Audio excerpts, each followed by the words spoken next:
Chapter 750. Buzz. Even the space and atmosphere were shaking. The light beam composed of magic was like lightning, like a laser. It flashed through the space, just like a storm falling from the sky. Raindrops fell in the direction of the apartment. Bang. Bang. Bang. Bang. Bang. Just like missiles were launched one after another into the fragile apartment, the wall of the apartment that originally had a big hole was directly bombarded by the raindrops of the magic light beam, causing a series of big explosions. Boom! The seemingly solid wall burst under the violent bombardment of the magic light beam. The entire wall of the apartment that originally had a big hole was destroyed by the bombardment of the magic light beam, bursting out a cluster of gravel, scattering in all directions. Whoosh! The wind was blowing, smoke and dust were everywhere. The thick smoke and the hot fire covered the corner of the apartment, and the direction of the destroyed wall was covered. Clang! However, in the next moment, a light shield that seemed to be composed of 7 petals and seemed to be composed of pink light flashed from the smoke and fire that filled the air. Inside, Archer held out his hand as if he was holding the petal-like light shield, stared at Castor in the sky, and slowly said the name of the light shield. 7 rings of blazing heaven, Law Ajax. 7 rings of burning heaven, Law Ajax. In Greek mythology, the famous hero of the Trojan War, Ajax, was a noble phantasm named after Ajax. That was the shield used by Ajax. As a concept weapon that was proud of its absolute defense against throwing weapons, it was an expanded sublimation. It was regarded as a boundary relic that had an invincible defense against throwing weapons. Each petal represented a layer of defense. Each layer of defense was equivalent to a city wall. Archer used all his own magic to copy and project this noble phantasm. Behind him, Rin and Osaka was completely enraged by Castor. He was holding a gem tightly. Not only did you provoke me, but you also picked me as the first one to attack. Do you really think I won't get angry? In the angry voice, the gem in Rin Enben's hand burst open and turned into a red light. Like a meteor, it bypassed Archer's light shield and quickly shot in the direction of Castor. However, before that, a magic circle suddenly appeared in front of Castor like a shield, facing the red light that was coming toward him. Bang! The surface of the magic circle that turned into a shield ignited a burst of fire, but it couldn't touch Castor, which made Castor laugh. Using the gem as a trigger medium, that means you can transfer your magical power to the gem and write the magic formula. When you use the gem, you only need to trigger the magic that has already been prepared in the gem, and you can directly use it. You can even compress the chanting to the limit of magic, right? Interesting magic, isn't it? Little girl? It's an honor to be able to enter the eyes of Castor. Rin Enben smiled. Undoubtedly, it won't work. I wasted a precious gem. Really, I don't know any gem merchants. As long as you are a magician, you won't be able to win against Castor in a magic battle. Archer said without turning his head to look at Rin Enben. So, Rin, don't make a move. That's an accurate judgment, Archer. Castor sneered. As long as you are a magician, you can't win against me in a magic battle. As soon as these words were spoken, a faint voice resounded. Is that so? Why don't you try my magic? When that voice sounded, the whole space flashed with a dazzling light. It was a burst of light from a beam of light. A huge magic beam with a diameter of more than 2 meters suddenly rose from the ground. The friction became hot in the air, and in the chaotic twisting sound of the air, pierced through the space, and shot in the direction of Castor. Castor's face suddenly changed. Suddenly, an ancient staff appeared in his hand, and he held it in front of him. On the tip of the staff, a huge defensive magic circle suddenly popped up, protecting Castor. The massive beam of mana struck the defensive magic array. Dong! In the midst of a thunderous roar, the violent shockwaves and flames exploded in midair like fireworks, instantly illuminating the gloomy sky that was filled with purple mist. Bang! Under the bombardment of the huge magic beam, the defensive magic circle that appeared from the void burst open, exposing Castor to the terrifying light beam. Ah! Under Castor's scream, the beam of light directly fell on her body. Bang! A thunderous boom rang out once again. Looking at the entire sky filled with flames, Noah, who was hugging Tanjing tightly and kneeling on the ground with one knee, turned his head and looked in another direction with a magical formation composed of precise geometric patterns in front of him. At the same time, everyone present also looked in that direction. There, smoke was coming out from his body, the robe on his body was tattered, blood was oozing from the corner of his mouth, and he was clutching his chest. Castor was coughing violently, and he couldn't believe what he just saw. Is that a magic bullet? Impossible. Should they really say that Castor's servant? Judging from the unimaginably powerful magical light beam, no one would have imagined that it was a simple, basic magic trick that only processed magical power and shot it out, right? But Castor recognized it at a glance. It was because he recognized it that Castor was so shocked. Is that the magic you used to deal with Berserker? Impossible. Nothing is impossible.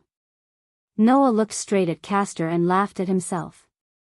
Although it's just a magic spell that is launched after processing mana, it's precisely because of its simple nature that if the user's mana is beyond imagination, the power of the magic bullet will naturally increase accordingly.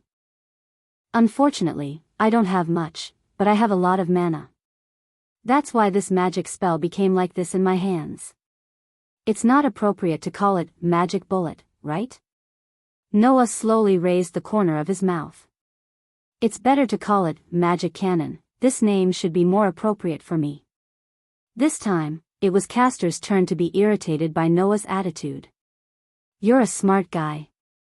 In the shouting, Castor fiercely stretched out his hand. Attack! The surrounding Dragon Fang soldiers suddenly trembled, they suddenly raised their weapons and rushed toward Noah from all directions. It's a pity that Castor forgot. Here, in addition to Noah, Rin Anaka, and Archer, there was another one with the strongest strength. Don't even think about it. Along with this cold voice, a ray of sword light suddenly flashed through the air like a crescent moon. It expanded and swept past the Dragon Fang soldiers that were charging over from the surroundings. Bang! The Dragon Fang soldiers that were slashed by the crescent-like sword light were immediately broken into pieces. They all shattered like glass, scattering into bones that filled the sky and dissipated into thin air. All of them were caused by Saber, who was standing in front of Noah. So, what are you going to do? Noah sneered. In the face of the strongest swordsman, the fully developed archer, the magician you look down on, and the most basic magic, can you still be as confident as before? Castor's servant? Castor's face finally became extremely ugly. Chapter 751. Because the Castor class is known as the weakest class in the game, it is also disadvantageous to the other servants. Therefore, the Castor's servant is generally unlikely to face the other servants head-on, they are bound to consider other ways to win. And the strategy was obviously a key part. Castor didn't suddenly attack without thinking about anything. In order not to arouse Noah's vigilance, Castor deliberately chose to attack during the daytime, and he tried to hide his aura, trying to kill Tong Yingyur first. In Castor's plan, the most ideal result was naturally to deprive Tong Yingyur of her command, so that he could control Saber and make Saber his own combat power. With Saber's servant, plus the strongest magician who could use a variety of magic to support him, as Castor's servant, even if it was the most difficult to deal with Berserker, Castor was confident. When Castor found out that Ryder was not with Noah, Castor was even more confident. Unfortunately, this plan failed from the very beginning. In addition to Rin Anaka, Noah had the ability to sense things, Saber had the intuition skill, and Archer had the mind's eye skill. Even if Castor tried to hide his aura and chose to attack during the daytime, he was still discovered in the first place, leading to the failure of the plan. Of course, Castor didn't know that this plan had no possibility of success from the beginning. The reason was that Noah's scabbard was still hidden in Tong Yingyur's body, and because Noah had just added enough magical power to it, it could once again perform the duty of protection. Therefore, even if Castor was not discovered, when he attacked Tong Yingyur, the scabbard's protection would appear, and it was impossible to succeed. After the plan failed, Castor tried to pull Noah to his side, which also proved that Castor didn't come here without thinking about anything. However, Castor, who had always been thoughtful, was completely angered by Archer's call of witch. That led to Castor's current situation. Understanding this, Castor could only grit his teeth, but he didn't regret it. After all, for Castor, the title of witch was a taboo. Castor had already decided that those who called her a witch should be punished accordingly.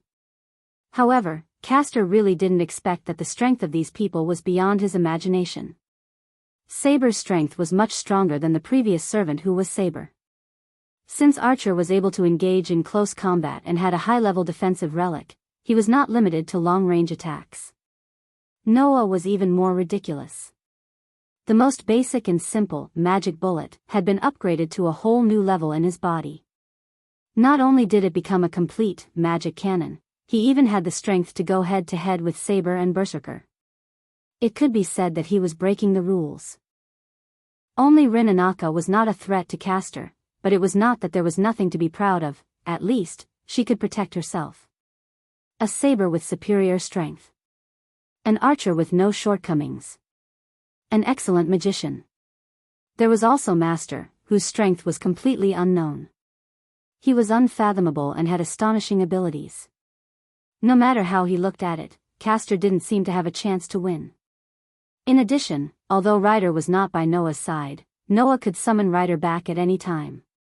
The situation became extremely unfavorable for Castor. In such a case, Castor could only hide his resentment toward Archer in the bottom of his heart and straighten his body that was full of wounds. Whoosh! A burst of magical power surged up around Castor's body, and Castor's injuries seemed to be smoking, and he recovered at a speed that was visible to the naked eye. Servant was originally just a spirit, and even her body was maintained in the real world with magical power. Therefore, as long as there was enough magical power, it was not impossible to use magical power to speed up the healing of injuries. What's more, with Castor's magical skills, there were many magical skills that could speed up the recovery of injuries. With the two superimposed, the seemingly amazing injury was completely healed in just a short time. If it was not a fatal injury, Castor believed that he could find a way to survive, right? The eyes hidden under the hood swept over Noah, Rin Enben, Saber, and Archer, and Castor suddenly smiled. I admit it, today, there is no way to do anything to you. Hearing that, Rin Enben was the first to react. What? Do you want to escape? Retreat is also a part of the tactic. Even if you are a heroic spirit, there is nothing to be ashamed of if you choose to retreat, right? Castor smiled coldly. But, next time, it won't be so easy. After that, Castor did not give Rin Enben a chance to refute. He looked directly at Noah. Think about my proposal, Ryder's master. I welcome you to come to my side at any time and share the Holy Grail with me. After leaving this sentence, Castor's robe covered his body. In the next moment, Castor disappeared without a trace. The surrounding purple fog also slowly dissipated. One by one, the Dragon Fang soldiers went into the mist and disappeared on the spot. The sky was restored to the light again. Obviously, the enchantment had been lifted. Seeing this scene, Rin Enben quickly said, "Chase him. Don't let Castor escape." Archer. Without making any answer, Archer directly entered the state of spirit form in the mist, and his aura gradually disappeared. Saber seemed to want to chase after him, but she was stopped by Noah. Don't chase him. Looking at the direction where Castor disappeared, Noah said. That servant's magic has reached the level of teleportation. Although there is a trace left, it is almost impossible to catch up with Castor. Saber's figure stagnated, and she frowned. But Archer has already caught up. That guy also knows that he can't catch up with Castor. The reason why he chased him is to track his aura and find out where Castor's base is. Noah shook his head. So, let's leave Castor to Archer. What you need to do is to protect your master. After saying such a sentence, Noah handed the sleeping Matsushita Sakura to Saber. Saber silently took Matsushita Sakura, and it seemed that she also listened to Noah's words. In this regard, Noah just smiled, turned his head, and looked at the direction of his apartment. Damn it. What the hell? That Castor. Inside the destroyed wall, Rin Enben was still in Matsushita Sakura's room, yelling very angrily. Running out without permission, and then running away without permission. Why is every servant like this? If you want to fight, then fight properly. Hearing Rin Enben's words, Noah also smiled bitterly. Having said that, the servants that Noah met before, Lancer, Berserker, and Caster were the same as what Rin Enben said, they all ran out without permission. Although there were many conflicts, other than the serious saber, none of the other servants had the intention to fight it out at this point in time. After all, this war has just begun. Now, it was just a test. It's getting more and more troublesome. Chapter 752. Although Caster had deployed a barrier after the start of the battle, so that the people outside couldn't notice the battle in the apartment. But before the battle started, in order to attack Tong Ying, Caster also rushed in with saber, which caused a big hole in the apartment. Because it was daytime, such an explosion was impossible to not attract the attention of the surrounding people. So, when the enchantment was lifted and Caster retreated, Noah and the others heard the noise coming from the outside. They believed that if this continues, it was only a matter of time before the surrounding people found out about the destruction of the apartment. Looking up at the scene of the destroyed wall behind the apartment, Noah covered his face and sighed. What should we do? Report it to the church. Rin Isaka, who came down from the apartment, directly answered. Because it was a problem caused during the Holy Grail War, the church will deal with it. That's good. Noah suddenly felt happy. I thought I would have to pay for it this time. What's wrong? Rin Isaka said with a smile. Don't you know a jewelry merchant and sell jewelry? You must have a lot of money, right? I do have a little bit of savings. Noah curled his lips. But that doesn't mean I will be a fool. After experiencing several worlds, Noah also made a lot of money in other worlds because of various reasons and ways, and every time when he left that world, he would exchange all the money for gold, gems, and the like. That way, he could solve the money problem in other worlds. Therefore, although compared to the jewelry merchant and other rich people in Rin Isaka's words, compared to the ordinary people, Noah was rich. And Noah's words, I do have a little bit of savings, made Rin Isaka's expression more obvious, and there was a trace of envy and resentment in her tone that was difficult to detect. I hate rich people the most. Rin Dosaka's words were so resolute that Noah didn't know what to say. At this time, Noah remembered. Last time, when Noah went to Rin Isaka's house, because only Rin Isaka lived in the luxurious mansion, he said, really rich people, and as a result, he attracted Rin Isaka's resentful eyes. After that, after Archer's revelation, Noah understood how important money was for Rin Isaka, who was good at gem magic. Because, although it was a magic that even Caster thought was very interesting, and it was also a very famous magic in this era, but the extravagance caused by this magic was exaggerated. After all, gem magic required a gem as a trigger medium. But the use of a gem was a one-time use. That was to say, when Rin Isaka used a gem, the gem would disappear because of the magic to cast to use it. In this way, every time Rin Isaka, he would lose a lot of money. Because of this, Rin Osaka was always in a tight financial situation due to the demand for gemstones, the cost of purchasing them, and so on. She was especially sensitive to money. Therefore, when Rin Isaka met Fujita, the jeweler, her eyes shined. One could imagine how much resentment Noah's words had incurred from this girl who was particularly sensitive to money. Anyway, before the church fixes this place, I don't think I can continue to live here. Noah changed the topic and said with some annoyance. It seems that I have to rent a new place. Hearing this, Rin Enben's ears suddenly twitched. Immediately after, the fake smile on his face brightened up, and he smiled brilliantly. Ah, Mr. Noah, are you looking for a place to live? Seeing Rin Isaka's change of expression and bright smile, Noah almost subconsciously became vigilant. Is there a problem? Of course, no problem.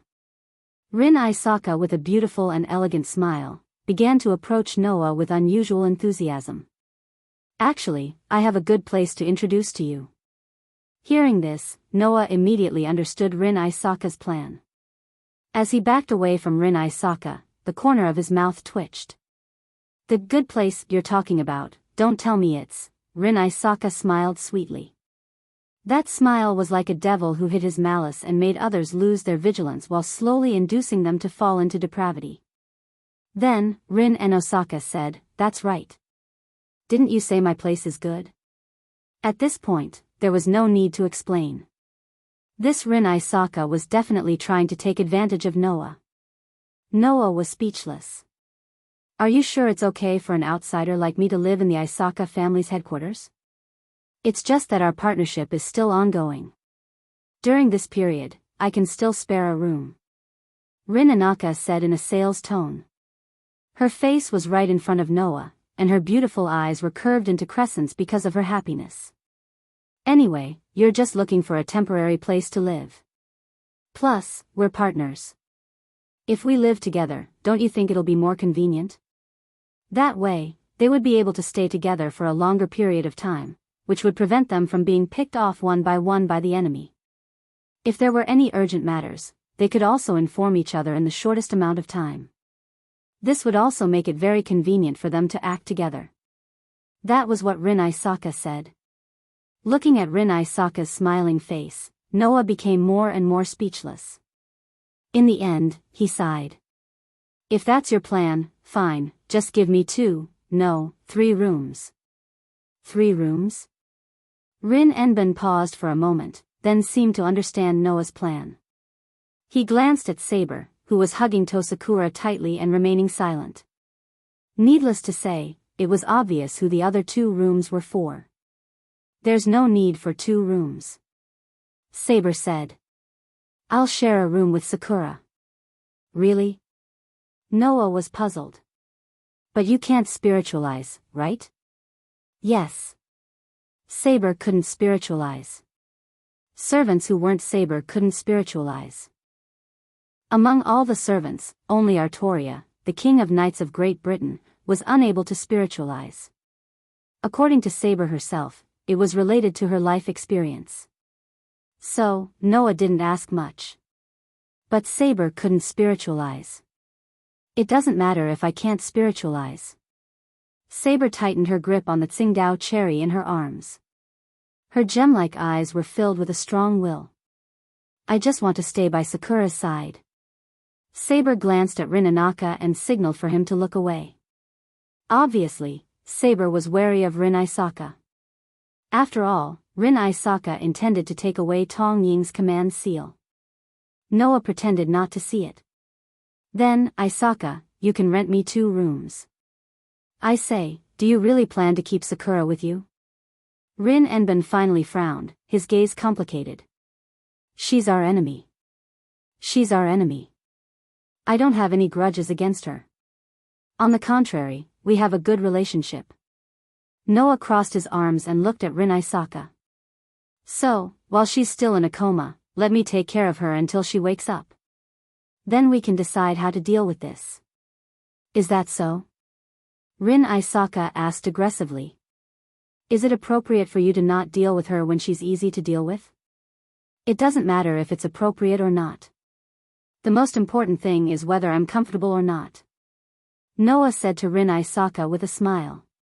"Or do you want to throw the unconscious Xiaoying on the streets? You win." Rin Isaka clicked his tongue and looked at Saber. "Do you think that's okay?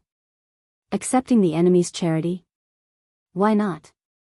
Saber answered without hesitation. "If it's good for us, why should we accept the enemy's concession?" Seeing Noah and Saber showing generosity, Rin Isaka was annoyed that he couldn't be so free and easy. What the hell? Chapter 753. Afterwards, Rin and Osaka notified the church and asked the church's supervisor to suppress the situation of the apartment. He also promised that the apartment would be repaired. Only then did the commotion calm down. Because Mamadara Sakura still hadn't woken up, Noah and the others didn't stay outside any longer. Instead, under Rin's invitation, they went straight to the Nagasaka family's mansion. Originally, both Rin Enbin and Tama Tanjing had to go to school. Today was not a holiday. However, Tama Tanjing was still unconscious, so she could not go to school. However, Rin Enbin's words were clear. Now, Rin Enbin could only bring Noah and the rest to his house. After designating 2 empty rooms for Noah and Tama Tanjing, he took his backpack and went to school. He was probably going to help Tama Tanjing apply for leave. To be honest, Noah was the most speechless at Rin Enbin's actions. The purpose of a magician's existence was to find a way to reach the origin, not to fight. Therefore, instead of saying that a magician was a warrior, it was better to say that a magician was a scholar, a researcher. Under such circumstances, the magician had to have a special place similar to a laboratory where he could study magic. Magicians called this place the magic workshop. Without a doubt, a magician's workshop was as important as a researcher's laboratory. Although it was not to the extent that no one was allowed to enter, it was not to the extent that people could simply barge in. In addition, magicians would generally set up all kinds of spells and barriers in their magic workshops. Some magicians would directly lead the enemy into their workshop during battle and set up traps to snipe the enemy. Therefore, the magic workshop could be said to be a magician's last fortress. Rin Enbin's workshop was definitely in Enbin's house. As a magician with a long history, Enbin's house would definitely have all sorts of magic secrets. Moreover, the foundation of magic was concealment. Therefore, for a magician, although it was not a taboo, it was definitely not a good thing to allow others to barge into their house. However, Rin Enbin just left Noah and Saber in Enbin's house, which was really shocking. If something went wrong and Noah and Saber, who had the highest resistance to magic, accidentally came into contact with some important spell or barrier, causing the magic itself to be disintegrated, Rin and Osaka would be in deep trouble. Was Rin Enbin not worried about this? Of course, Noah did not think about it. From another point of view, he was also unreasonable as he was protecting Tama Tanjing and Saber. From this point of view, Noah and Rin Enbin were jackals of the same tribe. Without a choice, Noah could only let Saber take Tama Tanjing to rest in her room and tell Saber not to run around. Then he followed Rin Enbin and left Enbin's house. Rin Hosoka, who noticed that Noah had caught up to him, stopped in his tracks and asked curiously. Why are you following me? I want to ask you, what do you mean by doing things your own way? Noah said helplessly. Now, Archer is not by your side, aren't you afraid of being taken advantage of by other masters and servants? That's impossible, right? Rin Enbin was still confused. It's daytime now. And then? Do you want to say that no master or servant will come to trouble you in the daytime? Noah looked at Rin Enbin. I can't believe you can still say something like that after Castor's example. Rin Anaka seemed to have just remembered Castor's matter, and his face became pale. I forgot, Noah almost stumbled and fell to the ground. Forgot? How could he forget such an important thing? Well, it was indeed a good reason. For Rin Enbin, who would only drop the ball at the most critical moment, this reason was really good. Well, anyway, I still have the command seal. If something happens, I can call Archer back. Rin Enbin was trying to cover up his gaffe. He emphasized it with a bit of sophistry. Besides, your servant is not by your side, right? Noah suddenly smiled. Are you sure you want to compare with me? Rin Enbin was suddenly speechless. That's right. Comparing himself with Noah was the most stupid thing. Even if the servant was not by his side, Noah, who could confront Saber and Berserker, could also deal with other masters and servants. As for Rin Tozaka, although he was also an excellent magician, he was still no match for the spirit of a great hero who had once been a hero in his previous life. Even if the other side was just a spirit clone in the form of a servant, it was still the same. I understand. Rin Enbin could only say with a dejected voice. Then I'll trouble you to send me to school. Well. Noah shrugged. It's no trouble. After that, a man and a woman walked side by side in the direction of Suigunhara Academy. Because Rin Dosaka had gone to Noah's apartment to discuss Tong Sakura's matter, and he also had a battle with Castor, now the time was actually a bit tight. Under such circumstances, Noah and Rin Enbin both appropriately quickened their pace. Oh, right. Rin Enben suddenly frowned. Why isn't Ryder by your side? From the beginning, Ryder was not in the apartment, so Castor unscrupulously broke into Noah's apartment. If Ryder was on alert, even if it couldn't prevent this situation, it should be able to inform Noah in advance and tell Noah that there was an enemy attack. Moreover, since the morning, even when Castor was fighting, Ryder did not appear. In addition, Noah personally admitted that Ryder was not by his side now, so Rin Enben couldn't help but wonder. Hearing Rin Enben's words, Noah narrowed his eyes. I asked Ryder to find someone. Find someone? Rin Enben was stunned. Yes. Noah said with a blank expression. I asked Ryder to find Tong Ying. Rin Enben's face changed, then she clenched her teeth, and her eyes were filled with strong emotions. Tong Ying. One of the 3 families in Fuyuki City, the real leader of the Tong family, and the nominal grandfather of Tong Ying. At the same time, he was also the culprit that made Tong Ying live a life of misery for more than 10 years. If it wasn't for the mysterious power that has been protecting Tong Ying, Rin Enben didn't even dare to think about what would happen to Tong Ying now.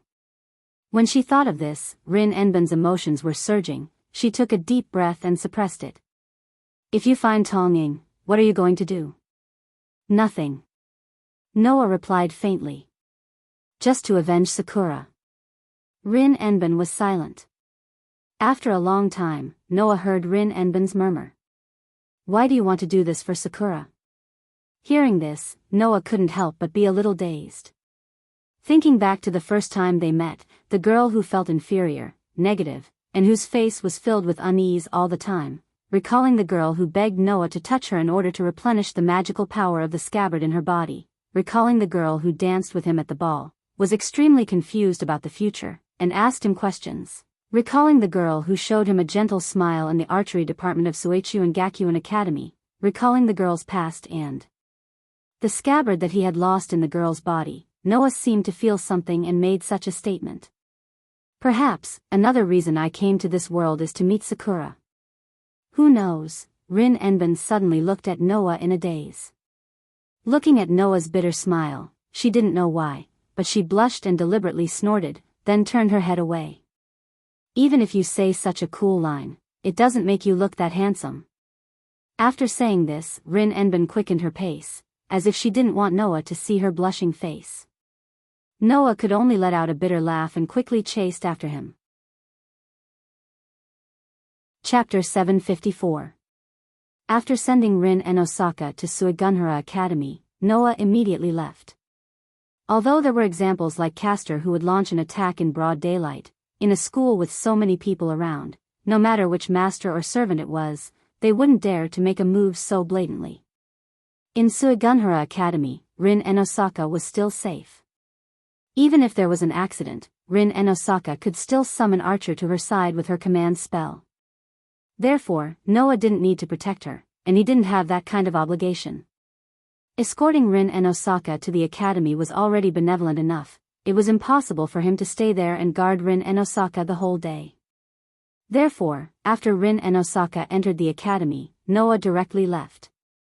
Seeing the stunned look of the surrounding students, Noah couldn't help but laugh. In any case, Rin and Osaka was still a young lady that everyone looked forward to.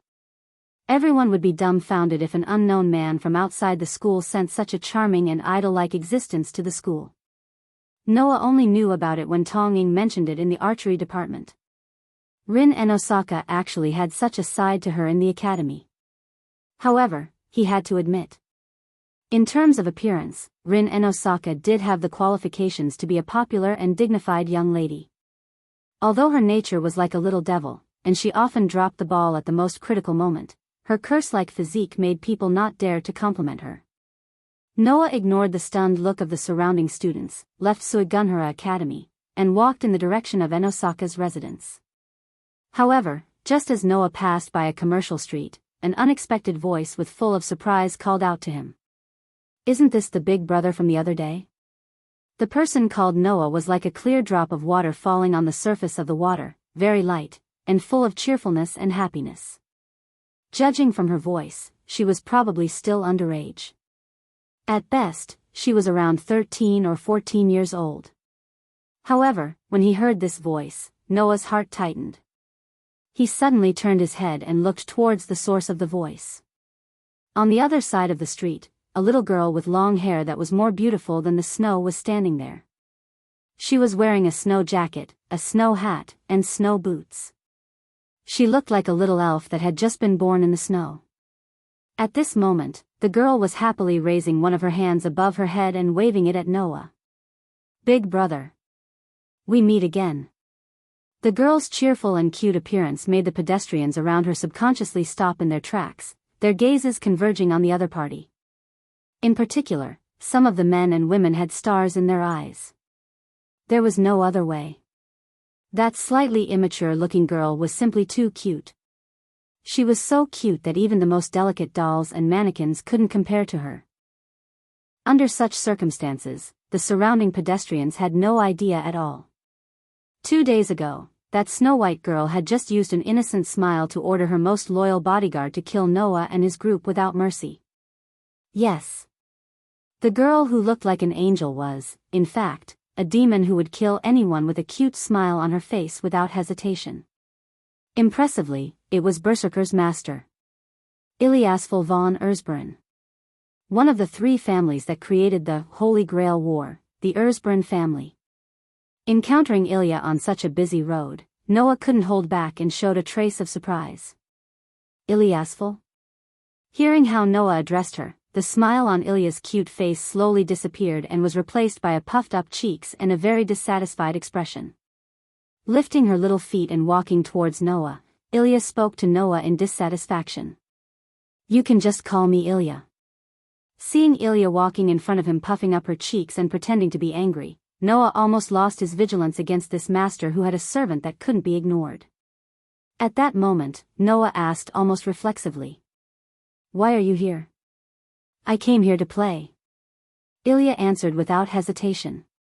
The expression on her face changed from dissatisfaction to happiness in an instant. "It's too boring to stay in the castle, so I came out to play in the town." "Castle?" Noah asked in confusion. "Ah. Big brother, have you forgotten?" Ilya put her little hands behind her back and slightly leaned her upper body towards Noah's direction. She smiled until her eyes narrowed. "Didn't I say that in the depths of the forest, there is our Erzberen villa?" After Ilya said this, Noah remembered. Indeed, Ilya did say such a sentence. But Ilya also said that it was only a villa. Since when did a villa become a castle? Or, to Ilya, the castle in the depths of the forest was just a villa? So that's how it is. Noah's mouth twitched. "You are the real rich person, hmm?" Ilya immediately tilted her head. "Rich person? No, don't mind it." Noah looked around and said. He looked around and seemed to be a little absent-minded. "Big brother, are you looking for Berserker?" Ilya seemed to see through Noah's thoughts and suddenly smiled. "Don't worry, Ilya didn't bring Berserker out today." "Didn't bring Berserker out with you?" Noah finally frowned and stared at Ilya. "You ran out alone without bringing a servant? Aren't you afraid of being attacked by other masters?" "I can't help it. Berserker is too overprotective. If I bring him out, he will definitely go berserk on the streets," Ilya said matter-of-factly. "In that case, I won't be able to play anymore, right?" Hearing Ilya's words, Noah wanted to correct 2 points. 1. Berserker isn't overprotective, that's called going berserk. 2. If Berserker goes berserk on a crowded street, it will not only cause you, the master, to be unable to play with him, but it will also cause a lot of unnecessary casualties. And Ilya's words proved that this cute little girl didn't care about 1 or 2 lives at all. For Ilya, when Berserker went berserk, what she really cared about was whether she could play or not and not other people's lives. Sure enough, this little girl was a magician with the appearance of an angel and the heart of a demon. Big brother doesn't seem to have brought a servant, right? Ilya curiously looked around Noah and suddenly thought of something and her eyes lit up. Could it be that Big brother also came to play? "I'm sorry to disappoint you, but I'm not here to play." Noah rubbed his eyebrows. "I'm just sending Tozaka to school." Her servant isn't with her. Send Ling to school. Ilya immediately bit one of her fingers and puffed up her cheeks. In other words, Big Brother will only accompany Ling and not accompany me? Accompany you? Noah sighed. Accompany you for what? To fight? No, I'm here to play today. Ilya said with a smile. So, you have to accompany me to play. Huh? Noah was stunned and almost couldn't keep up with this development. Why do I have to accompany you to play? Isn't that obvious? Ilya showed the cutest smile Noah had ever seen and said such a sentence. Because, I like Big Brother very much. In the surroundings, the pedestrians who had been paying attention to Ilya heard this sentence and many people fell on the street, hit the street lamps, and some even collided with each other and fell to the ground. The remaining pedestrians who weren't crushed by Ilya's confession fell silent for a moment. Then, they looked at Noah with murderous and disdainful gazes. Noah broke out in cold sweat. What kind of development is this? Chapter 755. Humming a pleasant tune, Ilya hugged Noah's arm tightly. Her delicate and pretty face was full of joy and happiness. She followed Noah's footsteps and skipped forward. She seemed to be in a good mood. Noah, whose arm was tightly hugged by Ilya, was troubled. Strictly speaking, Ilya should be Noah's enemy. When she did not have Berserker by her side, it was undoubtedly the easiest to deal with. Even if Ilya had the command spell, and could summon Berserker at any time, as long as he dealt with Ilya in the first blow, nothing would happen. Undoubtedly, in such a situation, Ilya was not even on guard against Noah. How could Noah not be troubled? After all, Noah did not feel any falsehood from Ilya's expression that was full of joy and happiness. In other words, Ilya either had some means to ensure that nothing would happen to her, or she did not consider that Noah would attack her at this time.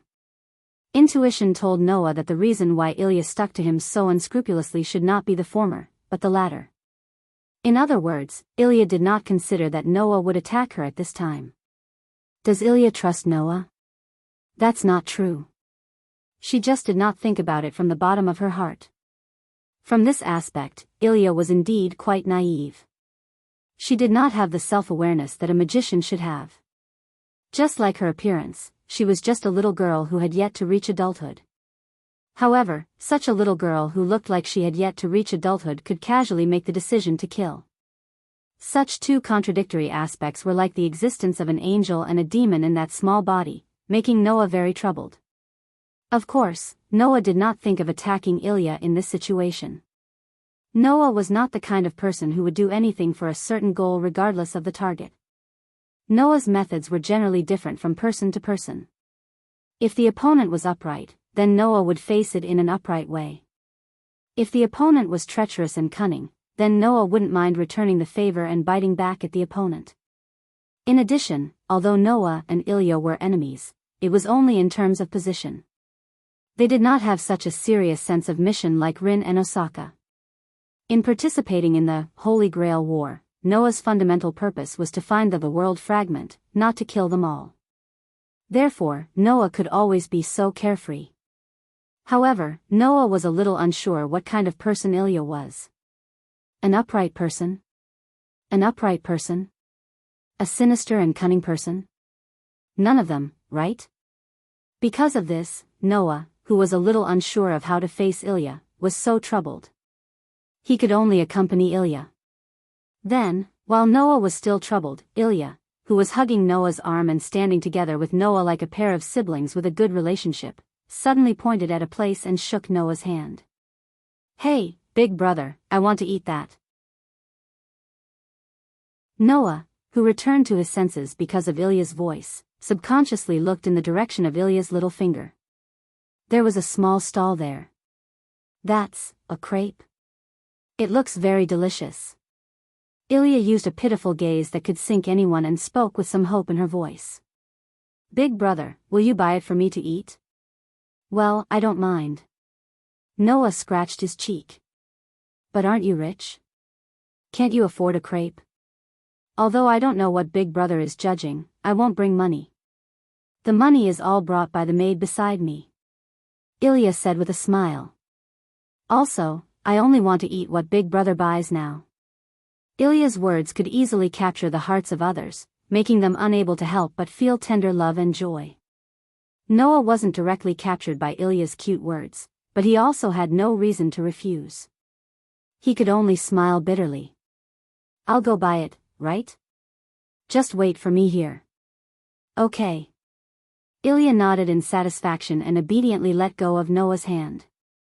She put her small hands behind her back and looked around curiously. Seeing this, Noah couldn't help but reveal a smile. He turned around and walked in the direction of the crepe stall. When Noah bought 2 crepes from the stall and headed in Ilya's direction, the scene that entered his eyes left him slightly stunned. Hey, little girl, are you walking on the streets alone? Unknowingly, several men in their 30s and 40s had gathered around Ilya. They had hooligan-like expressions on their faces and were speaking to Ilya passionately. Judging from your appearance, you're a foreigner, right? Don't you have a guardian by your side? Could it be that you're lost? Do you want us to bring you to your mother? While saying those words, those middle-aged hoodlums were sizing up Ilya. It was as if they were evaluating a product. It was very dazzling. Don't tell me they're human traffickers. Noah couldn't help but think so. Facing the harassment of the hooligans, the innocent smile on Ilya's face had completely disappeared. Instead, it was replaced with a look of boredom and lack of interest. Undoubtedly, they're so much older than me, but they don't even know the most basic etiquette toward a lady. I see. So there are such people here too? Oh. You seem to be rather cultured. One of the middle-aged men twitched his brows and wore a somewhat vulgar smile on his face. Sorry, we're not gentlemen or ladies. But we know a lot about the matters between men and women. If you're curious, how about letting us teach you? The middle-aged man said and gestured to his companions around him. His companions immediately understood and one of them even made a phone call. Not long after, a car drove over and stopped there, blocking the line of sight of the pedestrians in the surroundings. Looking at this, anyone could understand what was going on. Those people were a group of human traffickers. Ilya clearly didn't know what the people surrounding her were planning to do to her. But as a magician, Ilya more or less sensed the malice of others. At that moment, a coquettish smile hung on Ilya's immature but incomparably adorable face and her ruby-like eyes were suffused with a cruel glint. It's a pity that Ilya isn't interested in you at all. Moreover, she feels that you're an eyesore. Eyesores should be thrown into the sewers and washed away with the sewage. Saying such cruel words with such a cute voice made all the middle-aged traffickers around her stiffen. Some of them couldn't even move. That wasn't a metaphor. They really couldn't move. Because even if they were ordinary people, they could still instinctively feel it. The young girl in front of him seemed to have turned from harmless to extremely dangerous. The middle-aged man who had just gestured to his companions and used vulgar words to instigate Ilya shouted angrily. You're just a brat. Come with us obediently. After saying that, the middle-aged man wanted to pounce on Ilya, but a hand suddenly landed on his shoulder. I should be the one saying that. Along with this sentence, the middle-aged man felt the hand on his shoulder suddenly tighten. Then, his entire body floated up. That was the result of the other party forcefully throwing him. Bang! The middle-aged man heavily crashed into the door of the car that had come to pick them up. Moreover, he knocked his head against the door, causing his head to bleed. His head tilted to one side and he fainted. Around them, the human traffickers turned pale with fright. However, before they could react, one after another, a hand was suddenly placed on their shoulders. Then, one after another, they flew out and crashed into the car as well. What's wrong? As soon as the assistant driver shouted this sentence, a fist was imprinted on his face. With a bang, the driver fainted. Chapter 756. Looking at the sudden development in front of her, Ilya was stunned. In front of Ilya, Noah appeared to have completed an insignificant task. He held 2 crepes in one hand and extended his other hand to pull open the door of the human trafficker. Then, he threw the badly battered human traffickers into the carriage one after another. Noah was not as merciful to these traffickers as he was to ordinary hooligans. There is no need for a guy who would even lay his hands on children to continue to survive in this world. This sentence contained both rationality and selfishness. In the world of the Dark Bullet, Noah was famous for the shelter of the cursed child. For the sake of those poor children, he even made the choice to let the Tokyo area be destroyed by primitive animals. As previously mentioned, Noah's way of treating people was different from person to person. Facing people who were upright, he would face them in the same upright manner. For insidious and cunning people, he would return the favor with the same insidious and cunning means. But children were not included in this list. Children as pure as a piece of white paper would walk towards the upright side or the insidious and cunning side in the future. It had not been decided yet. Therefore, for these children who were like white papers, waiting for the world, waiting for society, waiting for the environment, and waiting for others to dye their colors, Noah's treatment had always been biased. Therefore, Noah had no need to show mercy to these traffickers who trafficked children. At that moment, after Noah threw all the traffickers into the carriage, he turned around. Gotcha. The next moment, in the car full of traffickers, a slight sound sounded. Soon after, the carriage suddenly drove forward. In front of the car, there was an entrance to an expanded sewer under construction. The undriven car directly rushed into the entrance of the sewer under construction and fell into the sewer. Bang! Not long after, accompanied by a muffled sound that reverberated in the sealed tunnel, the pedestrians around the sewer entrance began to approach noisily. It was just as Ilya had said. The group of human traffickers were all thrown into the sewers and washed away with the dirty water. Noah did not even turn his head, ignoring the noise and clamor behind him, and handed a crepe to Ilya, who was still in a daze. "I bought the crepe, for you."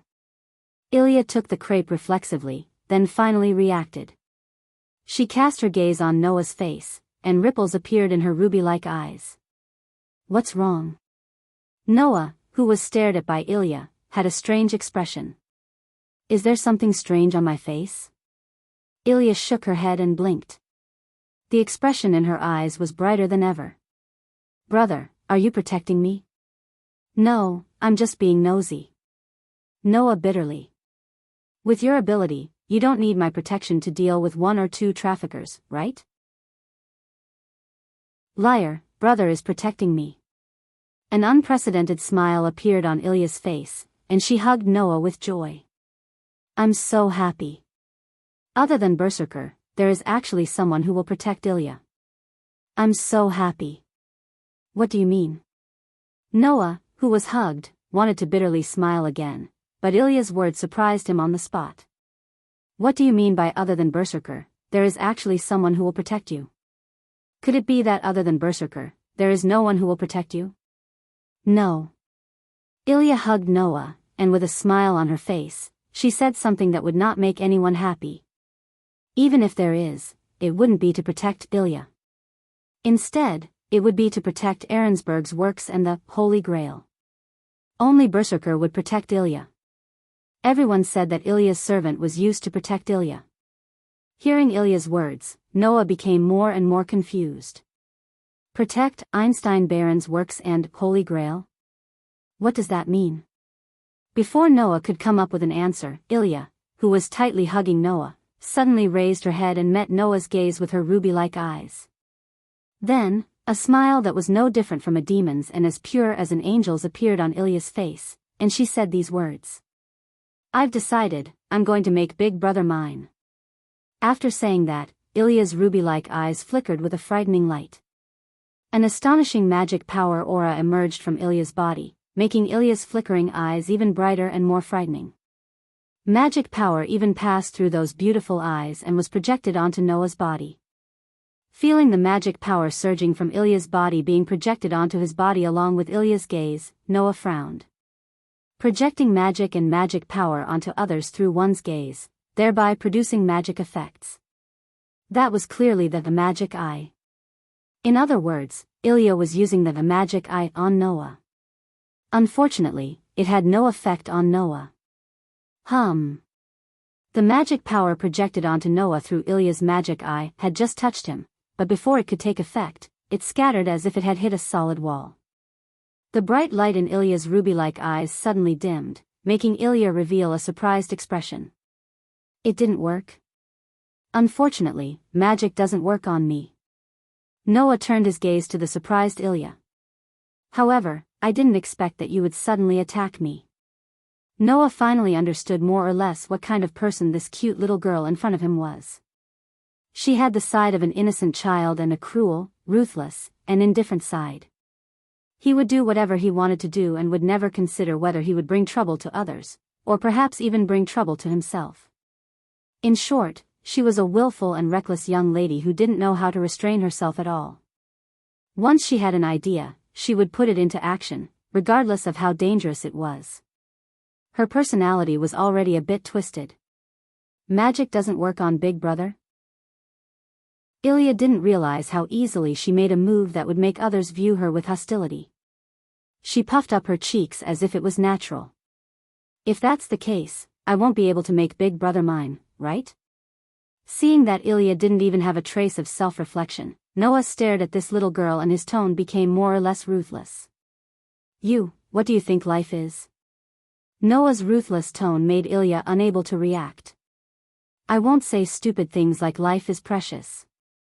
No matter where it is, there are some people who don't deserve pity even if they die. But, similarly, no matter where it is, there are some lives that shouldn't be lost for unknown reasons. Noah said indifferently. That's why I hate killing innocent people. Since young, Makarov had said this to Noah more than once. Even if it was magic, if it touched life, it would become taboo. It wasn't because life was particularly precious. Instead, it was because treating life as something that could be used or discarded was twisted to begin with. Therefore, magic that touched life was a taboo among taboo. That theory was simply worthless in this world. Not to mention anything else, magicians were a group of existences that would casually kill.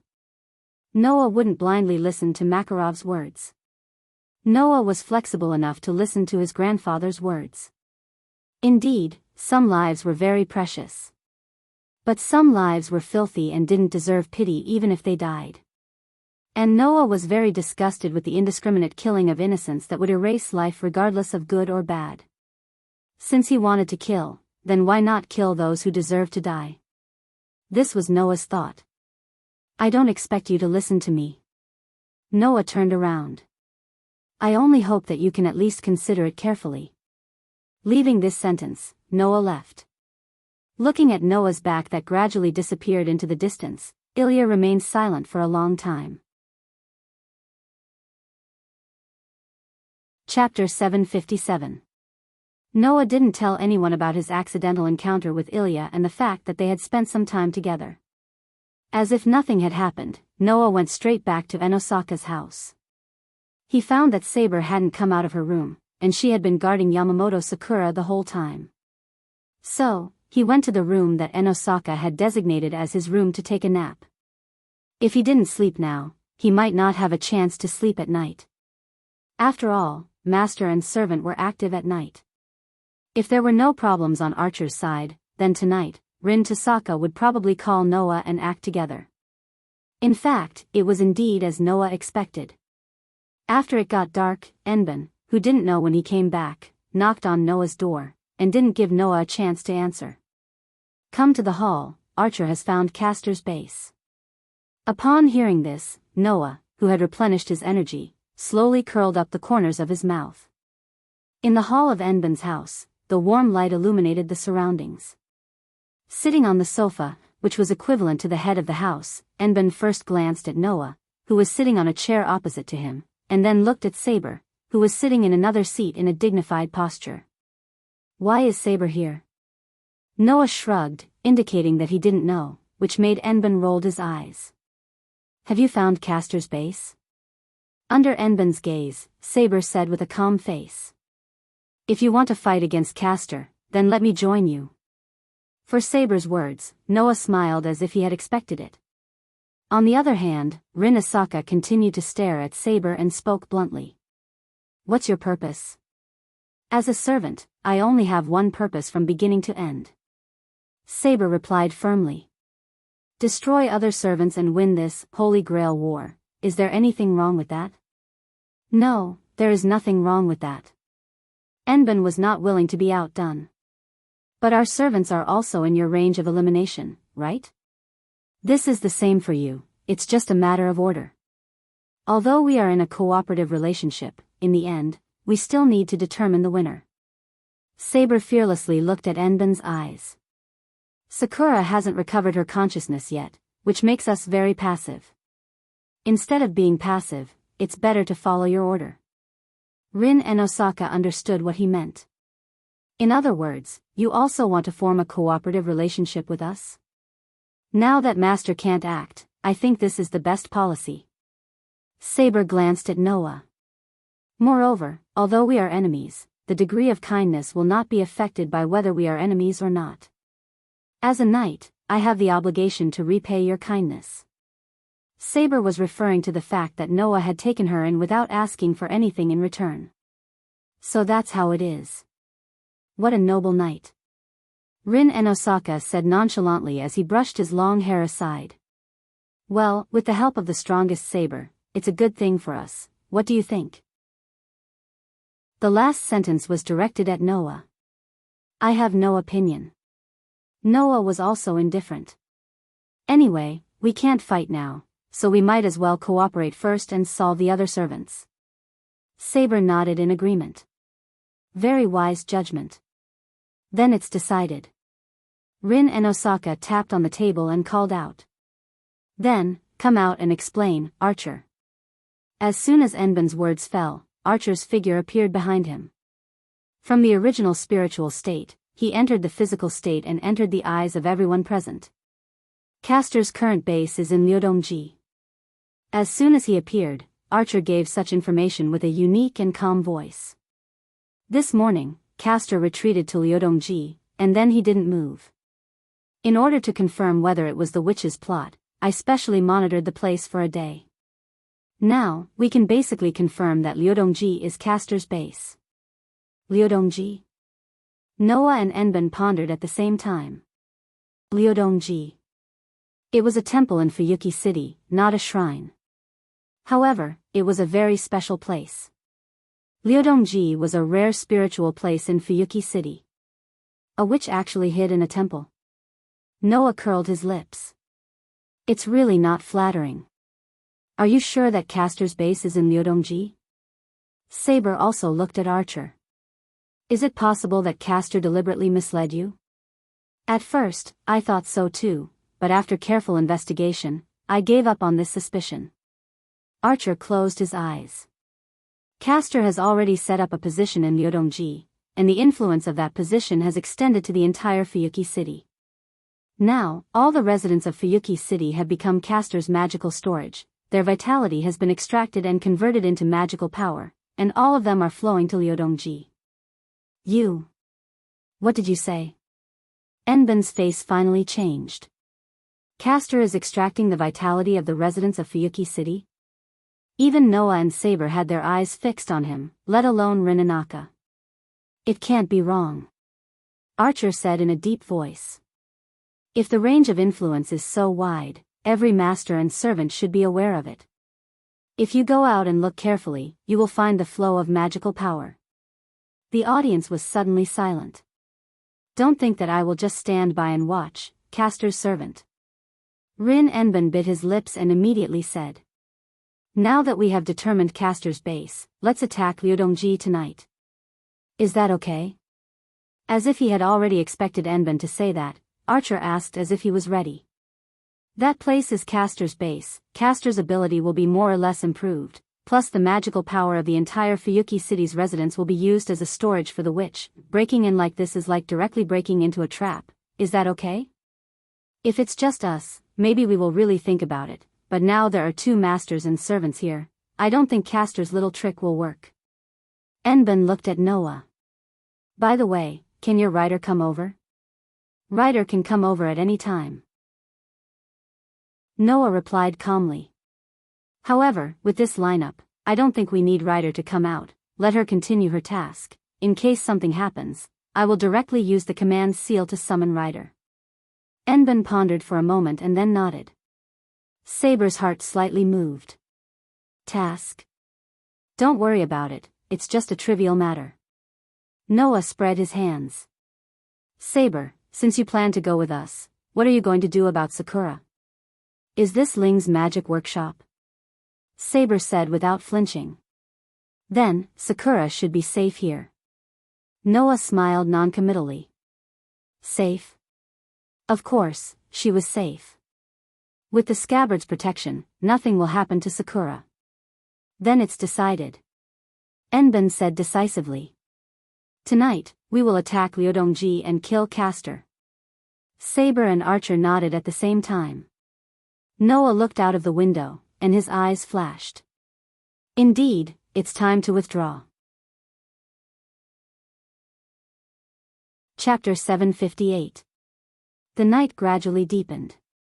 At the foot of a mountain, Noah, Rin, Saber, and Rin raised their heads and looked ahead. To be more precise, they were looking upwards. None of them spoke. They were all silent. In front of Noah and the rest, there was a stone staircase on the mountain that wasn't very tall. The stone staircase was very long, as if it extended directly into the sky. It made them feel small and insignificant. The long stone staircase would definitely make anyone who wanted to climb it feel slightly dispirited. If a normal person wanted to climb the stone staircase, it would take at least 30 minutes. Fortunately, at the end of the stone staircase, Noah and the rest found a mountain gate. Behind the mountain gate was a temple called Ludong Temple. However, whether it was Noah, Rin Enben, or Saber, they were not looking at the mountain gate or the long stone staircase. Instead, they were looking at a barrier that could not be seen with the naked eye. It was a barrier that enveloped the entire mountain. That's a barrier, right? Noah looked in front of him and asked without turning his head.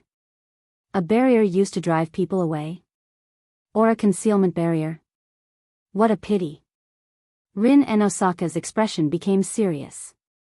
Neither. That's a barrier used on servants. Saber gave the answer directly, but her expression was also very serious. Moreover, it doesn't look like it was set up by someone. It's a naturally formed barrier against spirits, right? A naturally formed barrier? Noah was surprised. There's such a barrier? There's nothing to be surprised about. You must have heard of it before. Rin and Osaka answered for Noah. Places like temples and shrines are filled with very dense spiritual energy. This kind of spiritual energy can repel all kinds of monsters and monsters. It's a sacred place where those monsters and monsters can't approach. This is a similar place. Saber continued Rin and Osaka's words and continued to explain to Noah. Servants are spirits. Although they aren't ghosts or spirits, they are similar existences. Therefore, other than entering through the mountain gate, servants shouldn't be able to enter Ludong Temple directly, right? Even servants can be affected? Noah continued to look at the high mountain gate. That's really surprising. This should be the only special place, right? Rin and Osaka said to Noah. I don't know if it's because some eminent monk once passed away here, or because Ludong Temple itself is an unusually spiritual place, or maybe someone deliberately set it up behind the scenes. All in all, the property of expelling spirits around this temple seems to have been strengthened to the limit. Except for this stone staircase, there's no way for servant to enter. In other words, as a servant, Saber has to barge in openly. There's no way to sneak in, right? Noah shrugged helplessly. Then, what should we do? Of course, we have to break in directly. Rin and Osaka clenched his fist. I must teach that arrogant Castor a lesson. After saying this, Rin and Osaka directly stepped onto the stone staircase and walked towards the mountain gate. Seeing this, Noah and Saber looked at each other and followed. As for Archer, he didn't follow from the beginning. As an archer, Rin and Osaka sent Archer to occupy a commanding position in the surrounding area, ready to support at any time. However, Noah was more or less suspicious. Was there really a place higher than the mountain in front of him? Could it be that Rin and Osaka was habitually dropping the ball? With such doubts, the three of them climbed up the stone staircase and walked towards the mountain gate. However, when the three of them arrived at the mountain gate, Noah and Saber stopped at the same time. Noah stretched out his hand and directly pulled Rin and Osaka to his side. Saber, on the other hand, raised her invisible sword and pointed it in the direction of the mountain gate. Rin and Osaka, who was about to complain to Noah, saw it. In front of the mountain gate, there was a person. A man who was as tall as Archer, had a long dark blue ponytail, and was holding a 2-meter-long katana in his hand. He was wearing a light purple kimono and had a tree branch in the corner of his mouth. He was looking down at Noah and his team with an elegant smile. Servant? Rin and Osaka was surprised. Yes. That man was also a servant. Not caster. Noah was also surprised. There's a second servant in Ryodong Temple? Even Saber was caught off guard. She raised her sword and spoke in a solemn voice. Who are you? Hearing Saber's question, the elegant man's smile didn't fade, he just gently raised the katana in his hand and introduced himself. Assassin servant, Sasaki Kojiro. The introduction of the assassin servant stunned everyone, including Noah. That servant had even revealed his real name? Was he not afraid that someone would find his weakness and research his noble phantasm? And, Sasaki Kojiro? Although this name was not as famous as those heroes in myths and legends, it was a name that almost everyone in this country knew. That was because it came from a very famous swordsman from the Warring States period of this country. At that moment, Noah and Rin and Osaka's eyes flashed. Profession, assassin, pseudo, master. Real name, Sasaki Kojiro. Attribute, neutral, evil. Ability points, strength, cedar ability, E agility, A+ magic power, E luck, A noble phantasm. Profession skills, aura concealment, D. Since he wasn't an official assassin class servant, even though this skill was classified as a class skill, it was a skill that the assassin himself possessed. As a martial artist, it wasn't a skill for sneaking and hiding. Instead, it was a skill that the assassin used to blend into his surroundings. It wasn't a skill that was honed for assassination. It wasn't as effective as the assassin's ability to conceal his presence. However, if he eliminated his presence, he would still be an opponent that even a servant would have a hard time detecting. Preservation skills, Mind's Eye, Pseudo 8 belonged to the so-called premonition, or sixth sense skills. It was different from Mind's Eye, True, which was based on prediction supported by experience. It was based on the ability to predict danger based on his natural talent. He could see through the opponent's weapon and fighting style in just a few confrontations. That pair of eyes, even among the servants, was second to none. Transparency, B+. Generally, the ability called Mirror Still Water referred to the spiritual realm that had been reached after rigorous training. After learning this skill, one could always maintain a clear and calm heart. They could even be indifferent to any situation, even if it was their own death. In battle, they could even completely nullify the confusion and fear caused by the opponent, which was represented by magic that interfered with the mind. Zhonghe's experience, Bevan. If the same move was repeated countless times against the same opponent, the accuracy of the hit would not decrease. In other words, this was an ability that had the effect of not being seen through by the enemy. No matter how many times the enemy wanted to retreat or challenge again, they would not be able to see through the moves that were supported by this skill. They would always be forced to fight the same battle as the first time they met. Swallow Return, A+. It was a sword technique that simultaneously slashed apart the opponent's killing sword from 3 different directions. It was neither a precious artifact nor a phenomenon that borrowed magic. It was a sword that was slashed out from the real world, disregarding the concept of time and space, and completely slashed out with 2 swords at the same time. It was a superb technique that was truly capable of slashing out 3 swords at the same time in the same second and at the same moment. It was a multidimensional distortion phenomenon that surpassed the elements of speed, delicacy, and feints. Although there were limitations, it had also reached the high-level domain of part of the realm of magic.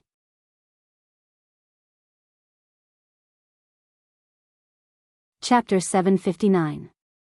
When the ability value of assassin, who claimed to be Sasaki Kojiro, entered Noah's mind, even Noah couldn't help but be stunned on the spot. Rin Enben probably couldn't see it, but Noah really saw it.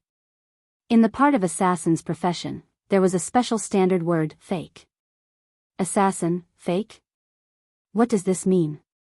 Undoubtedly, he was assassin's servant. Why did he specifically add the word fake? On top of that, the part of assassin's class skill, which was the part where the aura was blocked, clearly stated that assassin wasn't a real assassin, which puzzled Noah even more. Coupled with the various information revealed by assassin's skills, Noah's doubts in his heart were even stronger. Let's not talk about the ability value for the time being. From the information revealed by the opponent's skills, it could be seen that the opponent was not so much an assassin, but a saber.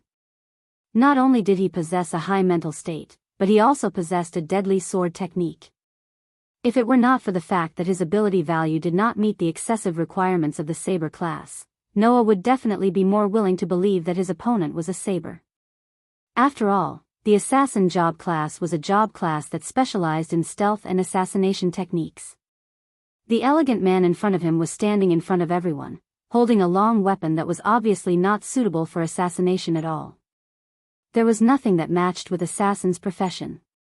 Also, the opponent's noble phantasm was the same as Archer's, which was also empty. There were too many doubts. Rin Enben, who didn't have as much information as Noah, clicked his tongue and held a gem in his hand. So that's how it is, knowing that there is no way to resist us with your own strength. Castor cooperated with your master, right? Work together with my master? Assassin closed her eyes and smiled without denying it. No, you're wrong. Originally, I don't have a master to speak of. As soon as this sentence came out, before everyone could react, a somewhat flirtatious laughter echoed. He's right, little girl, if assassin has a master, then I am his master. Accompanied by such a sentence, a black shadow suddenly appeared behind assassin. She lifted her black robe, revealing only the part of her face below her eyes, and laughed out loud. If you want to say why, it's because I'm the one who summoned him. Castor. Rin Enben's beautiful face suddenly tightened, her hand holding the gem was getting tighter and tighter, and she even prepared to throw it. Rin Enosaka really had a lot of hostility towards Castor. However, it wasn't because of the hostility and excitement in her heart, but because of the message in Castor's words. Are you the one who summoned assassin? Noah looked straight at Castor. What do you mean by that? That's what it means, Rider's master. Castor's purplish-red lips made a sound of laughter. This Holy Grail War was originally a game where the master, as a magician, summoned the servant and fought with each other. So, why can't I, as a magician, summon the servant and become the master? Servant summoned servant. Saber, who was holding her sword, had a grimace on her cute face. Did you violate the rules of the Holy Grail War? The so-called Holy Grail War was actually a ritual. The ritual required the 7 chosen masters to summon their servants, and then they would fight until there was only one servant left, then the ritual would be declared over. There was no doubt that Castor violated the rules of the Holy Grail War by summoning a servant and taking away the position of a master. It was precisely because of this that the assassin summoned by Castor was not the real assassin. Instead, it was Sasaki Kojiro who did not meet the requirements of the assassin class at all. Noah finally understood the meaning of the word fake. I didn't expect that in order to win, you would not hesitate to go to this extent. You mercilessly absorbed the vitality of the entire Fuyuki city's residents as magical power, which violated the rules. I have to say, I underestimated your unscrupulous means. Unscrupulous means? Violated the rules? Noah's words directly made Castor laugh. Don't joke around, Rider's master is just a boring ritual established by a group of modern magicians. Although this level of ritual is a bit cumbersome, in my opinion, there are too many loopholes. If it weren't for the prize, I wouldn't mind directly dissolving the whole ritual. You want to use me as a pawn in the ritual, it's already very unpleasant. Hearing this, Noah finally recalled what had happened. The Castor in front of him was from the mythological era, and he mastered the magic of the mythological era. His magic attainments have surpassed the existence of magicians. In the eyes of a magician of the god generation whose magic attainments could be said to be terrifying, the ritual established by the three magician families called the Holy Grail War was indeed not a big deal, right? It's the magician's privilege to exploit the loopholes of the ritual itself and seize the results for himself. Castor sneered again and again. If you want to blame someone, you can only blame the magicians who established this ritual for not having the ability to master it. After that, Castor waved his hand as if he was tired of continuing the conversation. So, the time for a pleasant chat is almost over, everyone. Let me wash away the shame during the day. Rin and Osaka and Saber immediately took a fighting stance. Only Noah still looked calm, looking straight at Castor. What? Don't you want to let your master fight again? Hearing that, Castor sneered on his face. That's not necessary. However, just as these words fell, a low voice that could be said to be emotionless, not even the slightest fluctuation, resounded from within the mountain gate. This time, your judgment is wrong, Castor. Castor was shocked when he heard the voice. He turned his head and looked inside the mountain gate. At the same time, Noah and the others also looked inside the mountain gate. He saw a tall and thin man in a suit, who was about 30 or 40 years old, leaning against the pillar of the mountain gate at some point in time. He looked down with emotionless eyes. You.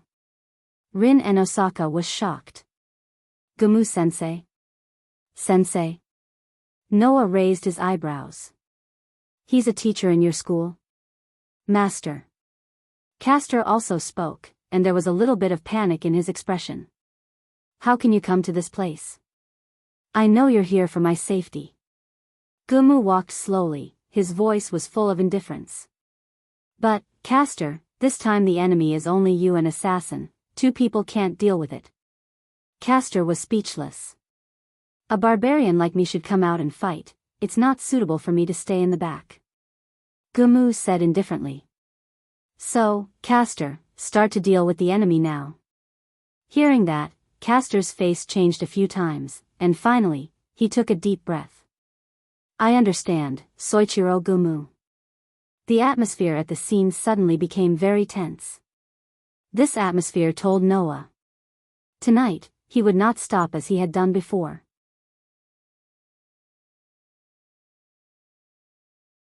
Chapter 760. Who dash? The whistling mountain wind directly swept through the entire mountain path, causing the robes of the two groups of people standing in front of the mountain gate at the middle and top of the stone steps to flutter loudly in the wind.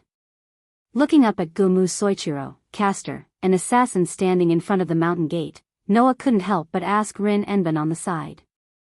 Enban, are you okay? Noah asked this sentence inexplicably. However, Rin and Osaka understood him. Don't worry about me. Rin Enban's voice didn't have the slightest trace of reluctance. He seemed to have recovered his calmness. Although Gumu Soichiro is a teacher in our school, my relationship with him is not as good as you think. You don't need to worry about me. The problem is that the number of servants we have to deal with has changed from 1 to 2. From 1 to 2. Castor, who clearly heard Rin Enban's words, suddenly snickered.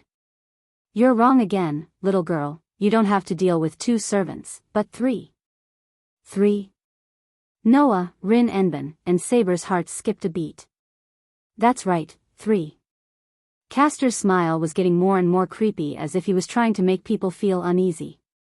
A servant suddenly came to me and said that his master wanted a little girl, but the lineup on your side was a little bit against the rules, so he came to me and wanted to cooperate with me.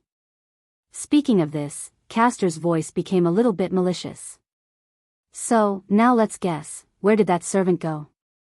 This time, Castor's words really brought uneasiness to Rin Enban. Even Saber couldn't help but bite her lips. Her face finally emerged a thorny expression. Only Noah, after hearing Castor's words, almost immediately launched his sensing ability. In the range of Noah's sensing ability, except for the people present, there were almost no other servants. However, Noah didn't think that Castor was talking nonsense. In other words, the servant who cooperated with Castor was not near Ludong Temple. Undoubtedly, they had cooperated, but the person was not here? This fact allowed Noah to come to a conclusion. That servant was obviously not used to deal with the people here. Thinking of this, Noah immediately thought of another possibility. He was shocked and grabbed Rin Enbin. Summon Archer. Quick.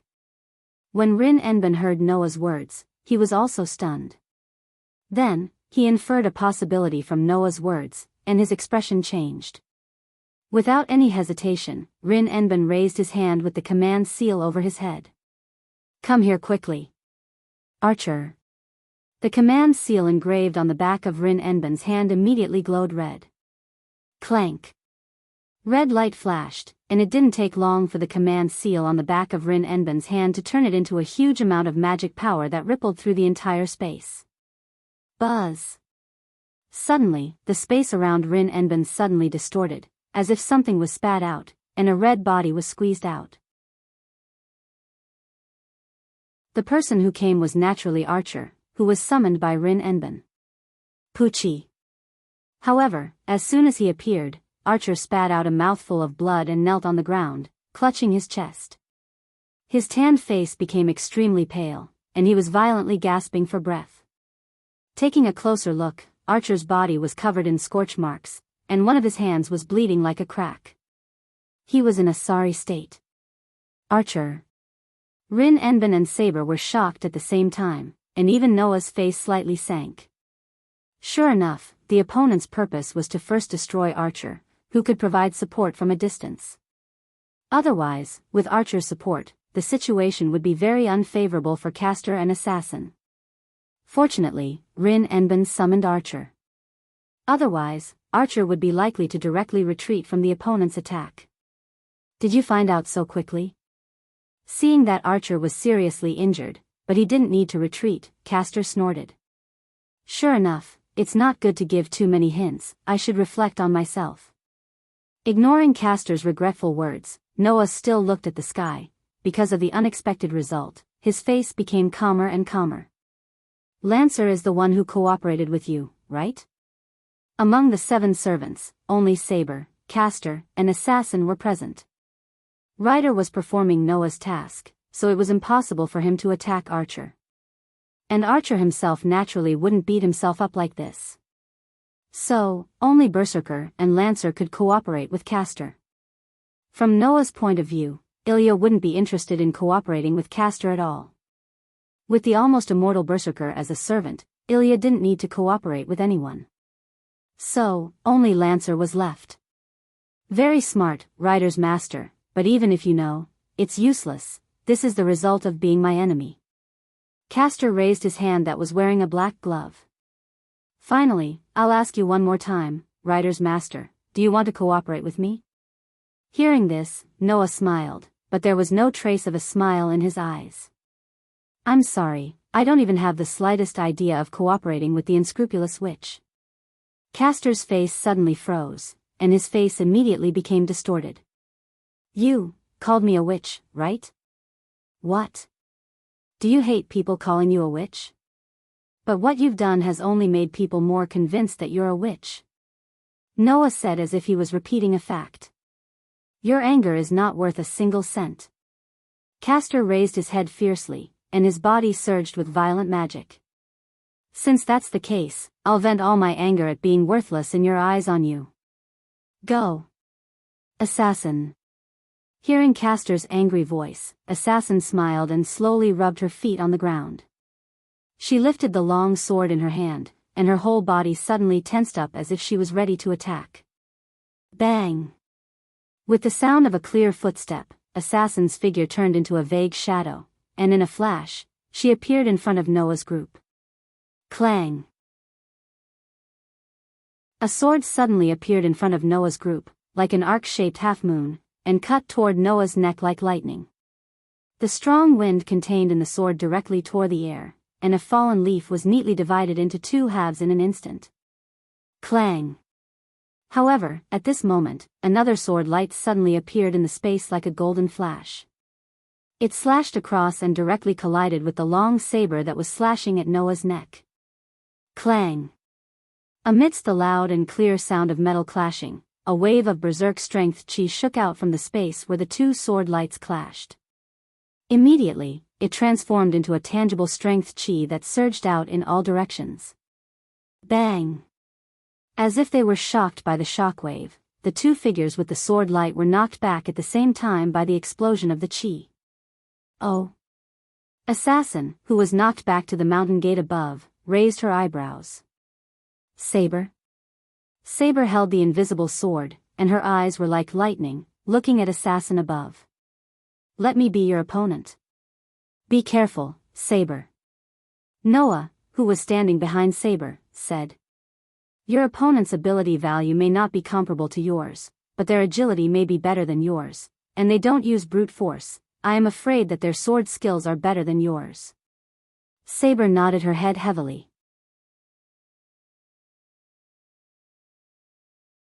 Chapter 761. Clang. With the heavy sound of steel clashing against steel, the real battle began. The invisible sword that couldn't be seen with the naked eye collided with the katana that was obviously too long.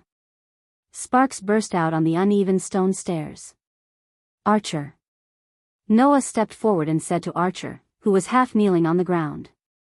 His body was covered in black charred marks and fresh blood. Let's go. Let's go. Noah said to Archer, who was half kneeling on the ground. Are you okay? No matter how you look at it, I don't look like I can do it, right? Archer's weak but stubborn voice entered Noah's ears. But, at least, you don't need to worry about me here, whether it's my master or myself, as long as we don't die, there's no problem, Archer. Rin Enbin gritted his teeth, but he also knew that it was better not to be pretentious in this situation, so he could only obediently stay behind Archer. Hearing the movement from behind, Noah, who could imagine what kind of situation was behind him, smiled, raised his head, and looked at Castor in front of the mountain gate. Then, let's end this quickly. After that, Noah rushed out like a cheetah, suddenly turned into a black shadow and rushed toward Castor's direction. Facing Castor, you actually dare to rush toward me, you're really stupid. Castor sneered, raised his black-gloved hand, and pointed in the direction of Noah. Buzz!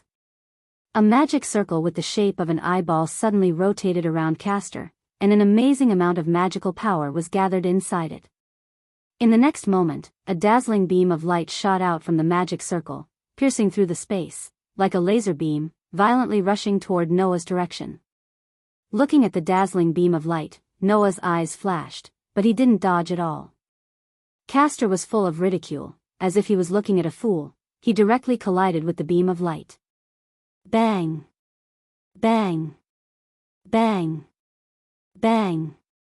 A heavy muffled sound was heard one after another.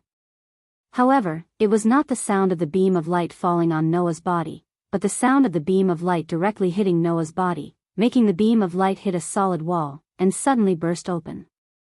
What? Castor's face greatly changed. As a magician with Kanzaki's magic, his magic was actually ineffective against an ordinary human, which made Castor suffer a great impact. Whoosh! Noah took advantage of this gap, his figure suddenly rushed forward like lightning, and in a flash, he arrived in front of Castor, whose face changed greatly. Whoosh! With a whistling wind, his fist like a cannonball, directly hit Castor's abdomen. Whoosh! However, almost at the same time, another fist that carried the same whistling sound of the wind shot over like a bullet and collided with Noah's fist. Bang! Accompanied by a muffled sound, the two fists collided with each other. One of them was shaken in the direction of the mountain gate, and the other one was shaken back to the stone stairs and fell back to the middle position. After stabilizing his body, Noah, who fell back to the middle position of the stone stairs, slowly raised his head and looked up. He saw that in front of Castor, a man was standing in front of Castor, looking at Noah blankly with his two fists in front of his body, one above the other, and the other below the other, with a ferocious posture, like a python that was about to bite its prey, was standing in front of Castor, looking at Noah blankly. Just now, the person who disintegrated Noah's punch was the man in front of him. Gumu Soichiro. Castor's master. This man had actually managed to block Noah's punch. Even if he didn't use enhanced magic, Noah's punch couldn't be blocked by an ordinary person. But the man in front of him did block Noah's punch. You seem to be surprised. Gumu Soichiro lowered his fist and looked straight at Noah without any emotion. I heard from Castor that you seem to be the same type of master as me. Since you can rely on enhanced magic to fight with a servant, why can't I? When Gumu Soichiro said that, Noah noticed it. On Gumu Soichiro's fist, a magical halo was fluctuating. Although it was not the same as Noah's, it was definitely the effect of the enhanced magic. This man, like Noah, strengthened his body and used his own fighting skills to fight. However, there was no trace of his own magic on Gumu Soichiro's body. The magic around Gumu Soichiro's two fists was completely the aura of Castor's magic. In other words, Gumu Soichiro's magic was Castor's magic. If Noah's fighting skills were his own, then Gumu Soichiro's fighting skills were his own, but Gumu Soichiro's fighting skills were his own, but the magic was Castor's. Although it's just a punch, I can still see from that punch that you seem to be someone who also knows how to hone your own fighting skills. Gumu Soichiro said such a sentence in an almost ruthless tone. This is the first time I have met the same type of person, but I have honed my fighting skills for more than 20 years. How many years have you honed your fighting skills? Are you trying to say that my combat skills are weaker than yours because I've been training for a shorter period of time than you? Noah narrowed his eyes and suddenly smiled. Then let's give it a try. After that, on Noah's fist, the magic lines representing enhanced magic spread like electric wires, and quickly wrapped Noah's fist in it. Boom!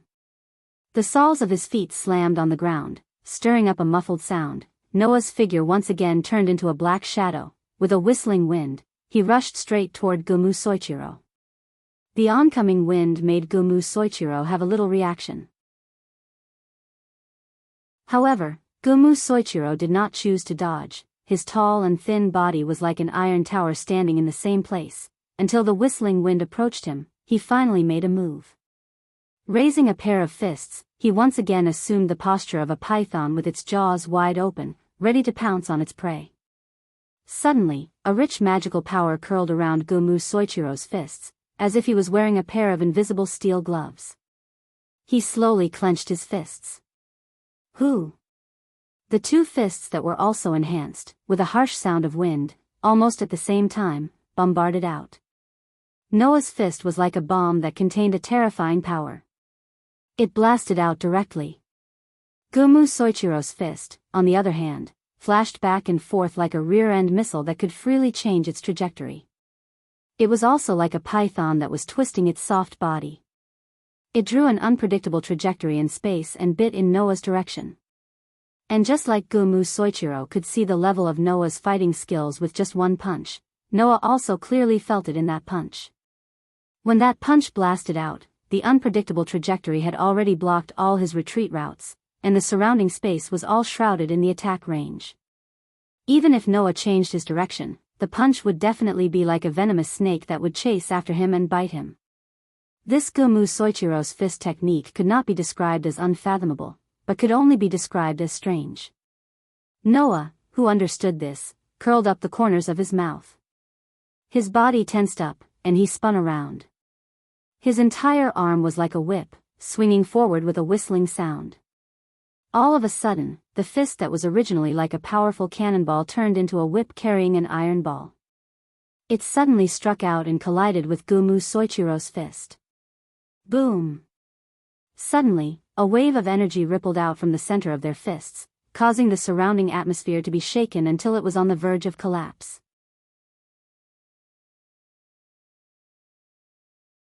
Chapter 762. Bang! The muffled sound was like a direct hit to a person's heart, abrupt and loud. The force transmitted from the fist caused Gumu Zangakiro to take 2 steps back. On the other hand, Noah's body only trembled a few times, and then he stabilized. This fact also made Gumu Zangakiro's eyes condensed.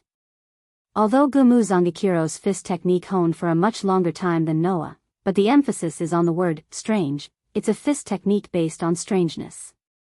Of course, a fist technique based on strangeness once seen through, there's no trace of threat. Just one move. Just one move. Noah saw through Gumu Zangakiro's fist technique, and Gumu Zangakiro couldn't help but become dignified. Gumu Zangakiro didn't know that Noah has a talent called the ability of perception.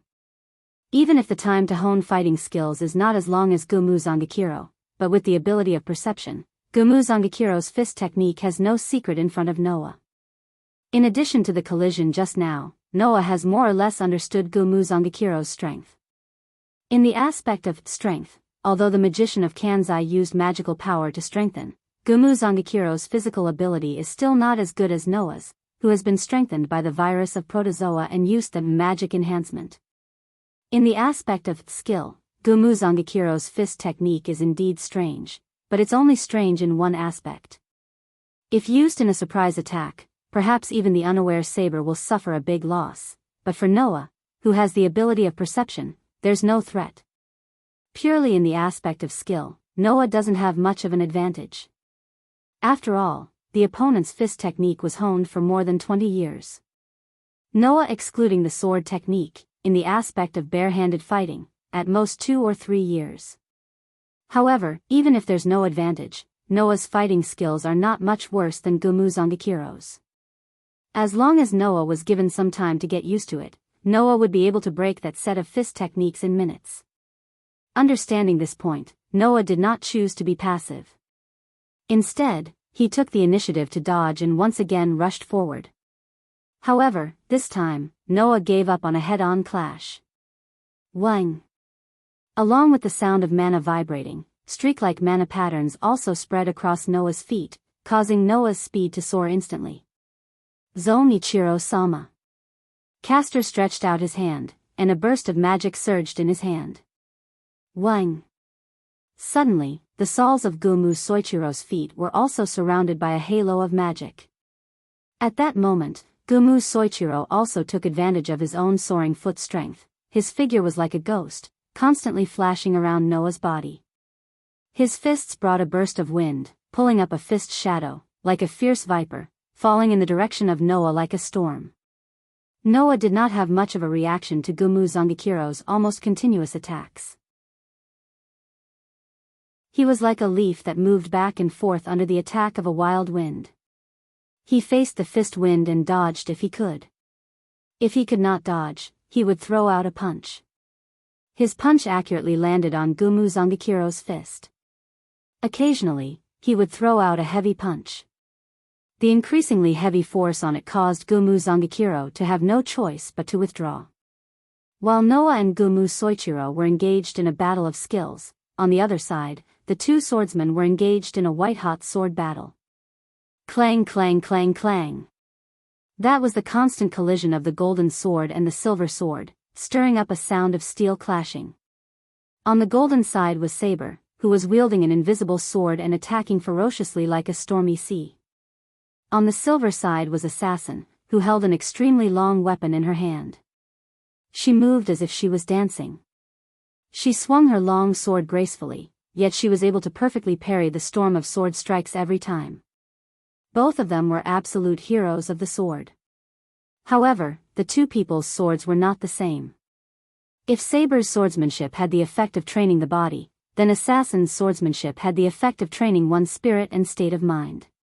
Her swordsmanship did not emphasize on physical strength, but it had strict requirements on technique. Under such circumstances, this battle was like a collision of strength and softness.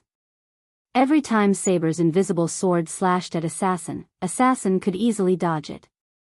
Then, the long sword in her hand swung in a perfect arc, bringing with it a sharp force, slashing in Saber's direction. Every time Assassin's dancing long sword slashed in a difficult path towards Saber's intuition skill would sense it, and she would move the invisible sword in her hand, blocking Assassin's seemingly soft sword. In short, neither of them could do anything to the other. Undoubtedly, in terms of ability value, Saber was much higher than Assassin, but she could not do anything to Assassin. In terms of technique, Assassin was much better than Saber, but because Saber's ability value was too high, she could not make an effective attack. One wanted to crush the opponent with strength. The other wanted to defeat the opponent with skill. In the end, neither of them could do anything to the other. Of course, in terms of ability value, Saber had an overwhelming advantage. Even if it was a battle of attrition, the one to fall would definitely be Assassin, whose stamina and magic power were not as good as Saber's. The problem was that Assassin also had an advantage. That was, Assassin had taken advantage of the terrain advantage of high ground. One was at the top of the stairs. The other was at the bottom of the stairs. Assassin, who was standing at the top of the stairs, did not move at all. She only needed to wave the long sword in her hand, and with her superb sword skills and the extraordinary length of the long sword, she could easily block Saber's slashes. Saber, who was standing at the bottom of the stairs, wanted to rush up countless times, but she was constantly attacked by the moonlight like slashes from above. Under the continuous sparks, she could not even take a step forward. When a sword attacked from a high place, whether it was dodging or defending, it was more exhausting than when it was on flat ground. Moreover, Assassin, who occupied the high ground, only needed to defend that position, and Saber would definitely not be able to rush up. Even if she did, it would be a waste of energy. Both servants had their own advantages. As a result, this tug-of-war situation where they couldn't win after a long time appeared. Under such circumstances, Saber couldn't help but feel a little anxious. Undoubtedly, she had the absolute advantage in terms of ability value, but she could not defeat her opponent. It was no wonder that Saber was anxious. Just like what Noah said, this person's sword skills are better than mine. No, it's way better than mine. Using superior skills and the terrain to make up for the lack of strength. Assassin was the embodiment of this point. Of course, if that was the case, Saber would still have a way to deal with it. What she was afraid of was that this servant with low ability value had hidden some decisive noble phantasm. This was the scariest thing about every servant. Just as Saber was having such thoughts, Assassin's elegant voice was heard from above. You don't have to be so cautious of me. I don't have any decisive noble phantasm. Or rather, I don't even have one. Assassin's sudden words made Saber stand up in shock. This man had actually revealed his trump card? Unlike heroes like you who enjoy fame, I'm just a nobody. I don't have any powerful weapon. The only thing I can rely on is this sword in my hand. Assassin looked down at Saber with a smile on her face. The only thing I can show you is this sword skill that I've spent my entire life training. After saying that, Assassin abruptly turned her body to the side and pulled the long sword in her hand behind her back to block the attack. At that moment, Saber felt it. It was as heavy as the shadow of death.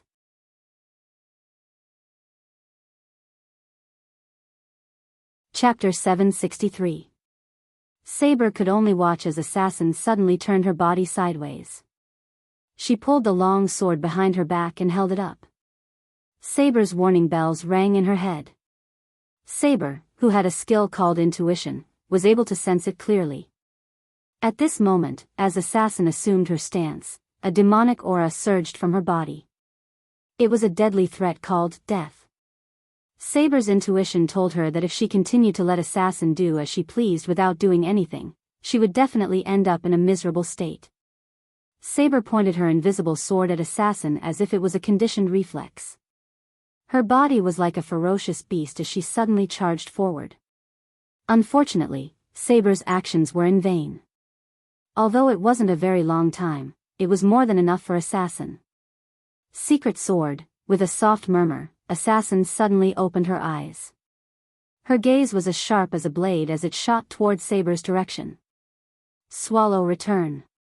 When the name of the famous demonic sword was released from Assassin's mouth, the word death was directly reflected in Saber's eyes. Clang! Along with the sound of the swords, 3 crescent-like blade lights suddenly flashed out from the space, as if they had penetrated the space directly. They were like the scythe of the Grim Reaper, flying from the distant hell toward Saber's direction.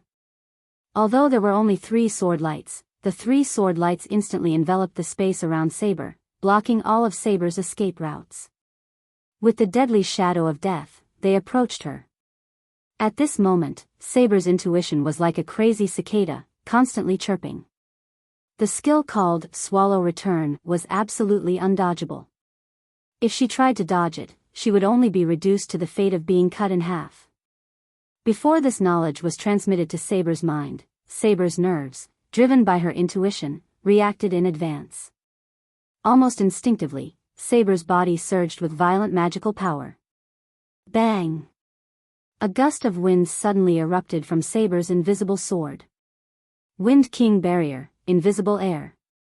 As if it had reached the highest stage of accumulation, it was fiercely compressed together, as if it had reached a critical point. The storm was like a violent impact, surging out from Saber's invisible sword. The strong storm with a sharp whistling sound, with the sword in Saber's hand as the center, fiercely vibrated, and met the three sword lights that were approaching like the scythe of the Grim Reaper. Dong! A loud sound was heard. It was the sound of the three crescent-like sword lights colliding with the storm. As if the three crescent moons had collided with the shockwave, a violent wave of wind violently swept in all directions. Crack! The stone steps on the ground cracked open from the impact. Paw! The trees that were closer to the explosion were shattered cleanly. The three sword lights ruthlessly cut the storm apart, and then, their momentum became slower and slower. In the end, they were directly covered by the storm, and disappeared from the space. Seeing this, Assassin's face finally changed. She stomped her feet and quickly retreated, creating a distance between them. However, her eyes were fixed on the center of the storm. Phew, there, Saber, who was in the middle of the storm, heaved a heavy sigh, raised her head, and looked into Assassin's eyes. What a terrifying swordsmanship. If I hadn't released my relic, I would have been defeated. Although you don't have a relic, you have a swordsmanship that can reach the level of a relic. You're indeed a famous swordsman. Hearing Saber's generous praise, Assassin still did not speak. This was because Assassin's gaze was completely taken away by the bright object. It was the sword in Saber's hand. She did not know when, but a sword appeared in Saber's hand. It was shining with a bright golden light. The body of the sword was as beautiful as mithril, and the blade was made of gold. The hilt was blue, and the tip was inlaid with a gem. It was a very dazzling knight's sword. Assassin was certain. In this world, there was definitely no other sword that was as dazzling as the one in front of her. Holy sword. Assassin's voice was more or less hoarse. I see. You have such a dazzling holy sword. Saber, your real name, since it has come to this, there's no point in hiding it anymore. Saber seemed to have predicted this situation. She raised the dazzling holy sword in her hand and pointed it at Assassin. My name is Artoria Pendragon. I am the Queen of Great Britain. King Arthur. As if to praise the name that was enough to shake the heavens and the earth, the entire world suddenly became silent, and there was not a trace of movement. Wind enchantment, invisible air. That was one of Saber's noble artifacts. Its body was wind, and it used compressed wind to wrap around the sword. It changed the refractive index of light and wrapped around Saber's sword, causing the sword to be hidden. It was a noble artifact that could not be seen with the naked eye. There were three functions of this noble artifact. 1. It could make it difficult for the enemy to distinguish the size and trajectory of the sword. 2. When necessary, it could release the compressed wind into an extremely explosive force. 3. It was used to hide Saber's true noble artifact. It was because Saber's noble artifact, the Golden Holy Sword, was too famous. It was because he had obtained the Holy Sword that the world-renowned Night King was able to win 12 major battles in a short span of 10 years, becoming the King of Britain who was known by everyone. The lake sprite was its former owner. Avalon, which had the name of Fairyland, was its scabbard. The King's Sword was its other name. It was also known as the Lake Sword. The lake sprite gave King Arthur the Holy Sword. Excalibur. In this world, there was no other holy sword more famous than it. That's why you need to hide this sword. Once the sword is exposed, you won't be able to hide your real name anymore, am I right? Assassin straightened her back as if she was mocking him, but also as if she was smiling bitterly. It seems that being too famous is not a good thing, Night King. Saying such a sentence, Assassin's face once again showed an elegant and leisurely smile. However, there's nothing more delightful than having a showdown with the legendary strongest holy sword. After saying that, Assassin turned her body again, pulled the long sword behind her back, and looked at Saber with a burning gaze.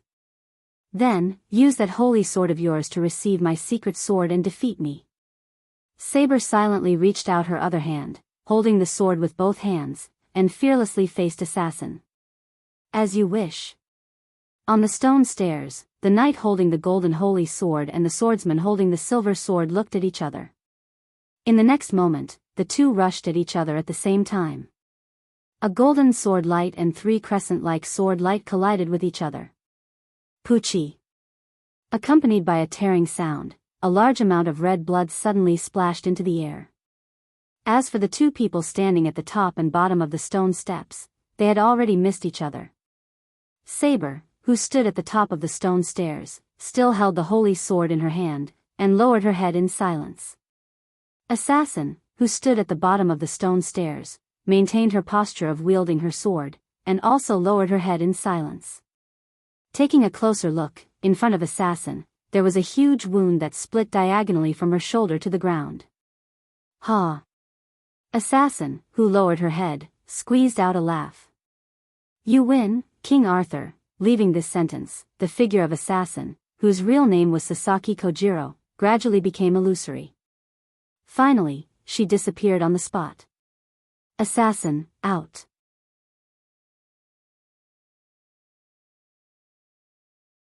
Chapter 764. You win, King Arthur. When this sentence echoed in the air and entered Saber's ears, Saber felt it. Behind her, the scent of Assassin disappeared little by little until it completely disappeared. Opening her eyes and staring at the holy sword in her hand, Saber whispered softly as if she was talking to the swordsman who was no longer there. As a servant with low ability and no noble phantasm, you can use your sword technique to release my wind barrier, invisible air, and use the holy sword. You should be proud, Sasaki Kojiro.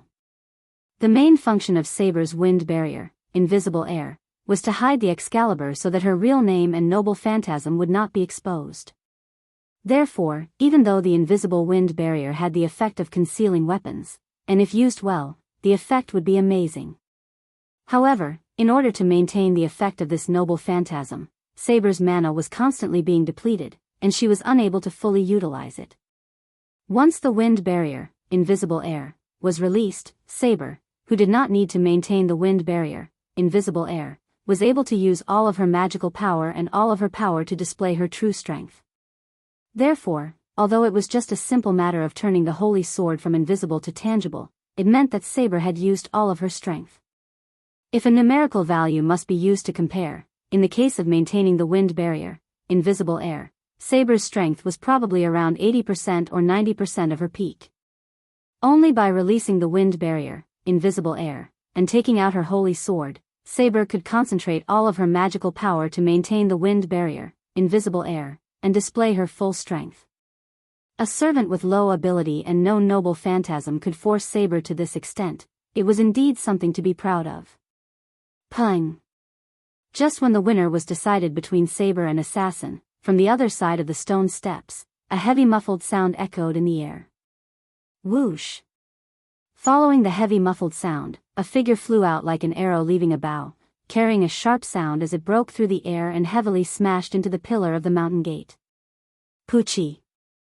Then, a mouthful of blood spurted out from that person's mouth. His body was like a puppet with a broken string, and slowly fell down.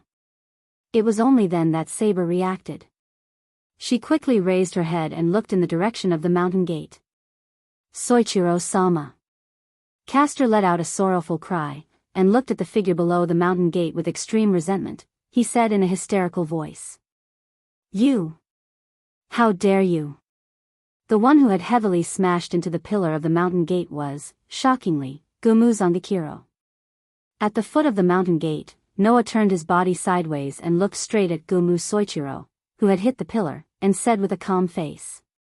See? You can't win just because you've trained for a long time, right? To be honest, Kugi Soichiro-sama's fist technique was quite exquisite. It's just that the fist technique was too focused on the word strange. Although the moves were very subtle and strange, if it was used for a surprise attack, as long as the opponent was slightly careless, it was possible to kill the opponent, even if the opponent was stronger than Kugi Soichiro. But because of this, if the opponent saw through the fist technique, or was vigilant in advance, then the fist technique without the effect of strange would be of little use. At least, for Noah, who had extraordinary sensing ability and exquisite fighting skills, it was true. Therefore, after seeing through Kugi Soichiro's fist technique, Kugi Soichiro could no longer fight with Noah, and was directly defeated by Noah. After all, in any case, even if he didn't use the power, Noah could compete with the highest level of servant. There were strong and weak servants. Kugi Soichiro, who was strengthened by Castor's magic, could indeed compete with the servant. However, with Kugi Soichiro's strength, there was no way to compete with the highest level of servant, such as Berserker. So, the result was doomed. It was impossible for Kugi Soichiro not to understand this point. Therefore, Castor's support became the most important. Unfortunately, magic has no effect on me, Castor can only be reduced to a spectator. Noah glanced at Castor and said such a sentence with a smile. And, do you think I don't know that you have been waiting for me to use the magic cannon? Castor. Castor's face changed in an instant. A divine magician who doesn't even care about a large-scale ritual like the Holy Grail War. You must have a countermeasure against my magic cannon, right? Noah sneered. Although the power of that magic has been greatly improved because of my magical power, after all, its predecessor is still the magic bullet. For magic, it's impossible that you don't have a way to deal with it. If it weren't for my magic enhancement, I'm afraid that you would even have a countermeasure against it, right? I have to say, your brain is really good. Not only did you prepare the card assassin, but you also pulled Lancer to your side. Even Kugi Soichiro, the master who can compete with the servant, is on your side. Noah sighed. However, you are not the only smart person in this world. You are smart, it's not a problem. The problem is that you don't treat others as fools. If you can think of it, others can also think of it. If you have a hidden card, others will naturally have it too. You didn't see that I have the ability to make magic ineffective, this is your biggest mistake. After that, Noah looked at Castor. Checkmate, Castor. This sentence made Castor completely excited. No. I have prepared so much. I will never lose here. After that, Castor raised one of his hands above his head. Buzz. Suddenly, the entire mountain where Ludong Temple was located began to tremble, and a huge amount of magical power was poured into Castor's body. With the turbulent flow of magical power pouring into Castor's body, Castor's magical power became more and more violent. That magical power was all absorbed from the residents of Fuyuki City, right? I don't believe that even if it's a magic that can burn Ludong Temple, you can't completely nullify it. In that sharp voice, a staff suddenly appeared in Castor's hand. Whoosh! However, just when Castor was about to use the magic that could burn Ludong Temple, an arrow with flame-like magical power flashed through the space, like a meteor, piercing the sky, and shot toward Castor. Poochie! The meteor-like arrow directly penetrated Castor's body and came out from the back of Castor's heart. Castor's expression, movements, and the huge amount of magical power in his body were all stagnant. Turning his head stiffly, Castor looked at the direction where the arrow came from. There, Archer was kneeling on the ground with blood on his mouth, holding a bow in his hand, his face was pale, and he sneered. This is a gift for you, which, Archer, who was almost killed by Lancer because of Castor's calculation, got his revenge at this most critical moment. Archer. In a very unwilling cry, Castor's body gradually dissipated, and finally, he followed Assassin's path. Looking at Castor's figure gradually disappeared, Gumu Soichiro, who was leaning against the pillar of the mountain gate, closed his eyes. Castor, exit.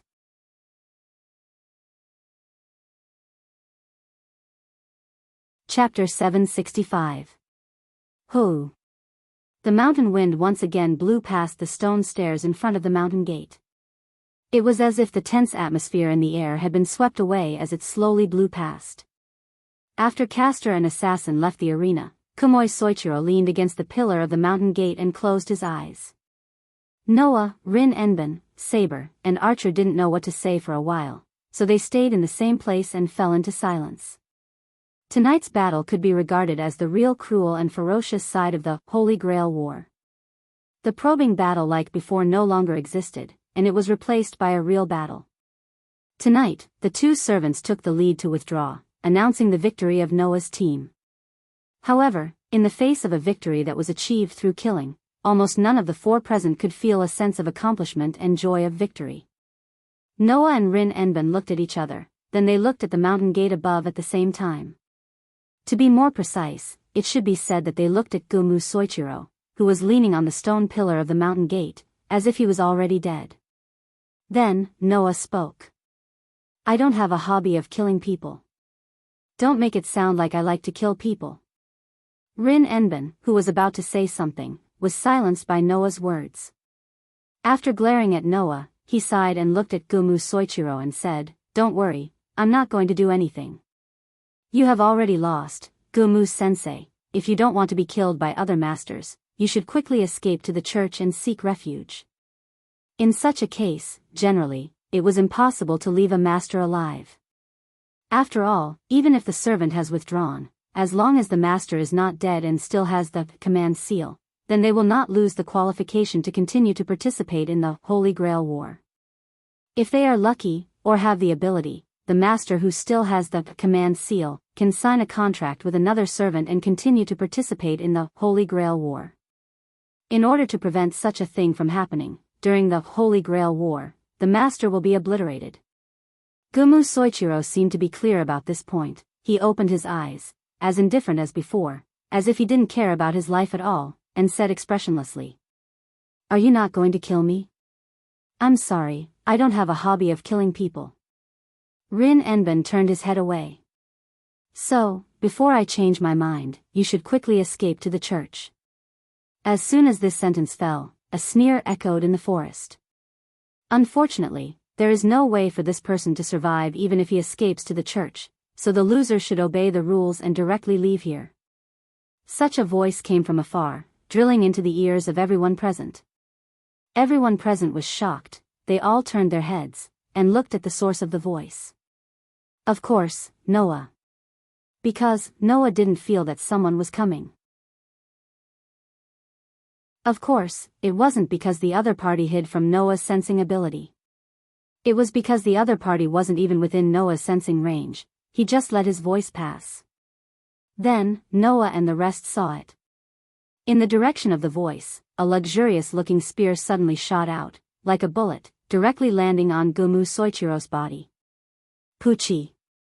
The sound of a body being pierced through resounded in the sky above Ludong Temple. Gu. Gumu Soichiro, whose chest was pierced, spat out a muffled groan, his eyes wide open, but his expression remained the same. There was no change at all.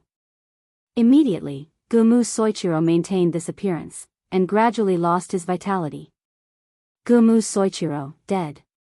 The sudden change shocked Noah and the rest. "Who?" Saber yelled, stomped on the ground, and rushed out like a gust of wind, chasing the source of the voice and the spear. Rin and Osaka wanted to chase after her, but Noah pulled her back. Ever since they came to Ludong Temple, Rin and Osaka had been pulled by Noah. Moreover, every time she was pulled, it meant that something bad was about to happen. This made Rin and Osaka a little anxious. "What's wrong now?" Hearing this, Noah didn't say anything. He only smiled bitterly, turned his head, and looked at Archer, who was still half kneeling on the ground. Meeting Noah's gaze, Archer, who was clutching his chest, smiled bitterly. "I really can't hide from you?" Archer's words made Rin and Osaka have a bad feeling. What's wrong?" Hearing Rin and Osaka's words, Noah and Archer didn't answer. Under such circumstances, Archer suddenly said this sentence. "Do you know where I came from?" Noah and Rin and Osaka were both stunned. However, there was a reason why Archer said this. Oh right, you still don't know, right? Archer looked at Noah and said helplessly. Actually, Rin didn't know my identity, including my real name. This time, Noah was really surprised. He looked at Rin and Osaka. It was fine if others didn't know. As Archer's master, how could Rin and Osaka not know Archer's real name? Could it be that Rin and Osaka was so bad that she forgot to ask for the servant's real name? It's not my fault. Rin and Osaka quickly said. During the summoning process, Archer's memory seemed to be in a mess. He couldn't even remember who he was. That's why I didn't know. Well, I guess that's what happened. Archer smiled helplessly. Now, let me tell you where I came from. You. Rin and Osaka was shocked. You've recovered your memory? Don't expect too much. I'm not a famous hero, and I'm not a character that appears in legends. Perhaps, in this world, no one knows my name. Archer closed his eyes. If you want to know why, it's because I'm a heroic spirit from the future. Noah and Rin and Osaka frowned at the same time. A heroic spirit from the future. This was not something to be surprised about. Heroic spirits were spirits that had left the world and existed outside of it. They were not bound by the time and space of the world itself. Therefore, the heroic spirit throne that existed outside of the world had gathered heroes from the past, present, and even the future. Therefore, it was not strange that Archer was a heroic spirit from the future. Yes, there's nothing strange about a heroic spirit from the future. You're just wondering why I'm telling you this, right? Archer seemed to have seen through Noah and Rin Enben's thoughts as he spoke calmly. Now that things have come to this, there's nothing to hide. Regardless of what happened to me after I became a heroic spirit, before I became a heroic spirit, I was already living in this era. Noah and Rin and Osaka looked at each other in dismay when they heard this. Noah's frown deepened as he asked with uncertainty. In other words, before you became a heroic spirit, you were still a human. Now, you're in this world? That's strange, isn't it? Archer said self-deprecatingly. But you're only half right. Half? Noah was confused. What do you mean? Before I became a heroic spirit, I was still a human living in this era, Archer said in a deep voice. But, I'm not in this world. After hearing Archer's words, Noah's heart skipped a beat. Even Rin and Osaka seemed to have thought of something and blurted it out. Parallel world? Correct. Archer's expression was complicated. Otherwise, there's no way to explain why I don't exist in this world. Noah and Rin and Osaka understood Archer's words. In other words, Archer was from this era when he was alive. However, in this world, in this era, Archer did not exist when he was alive. In that case, the only explanation left was the parallel world.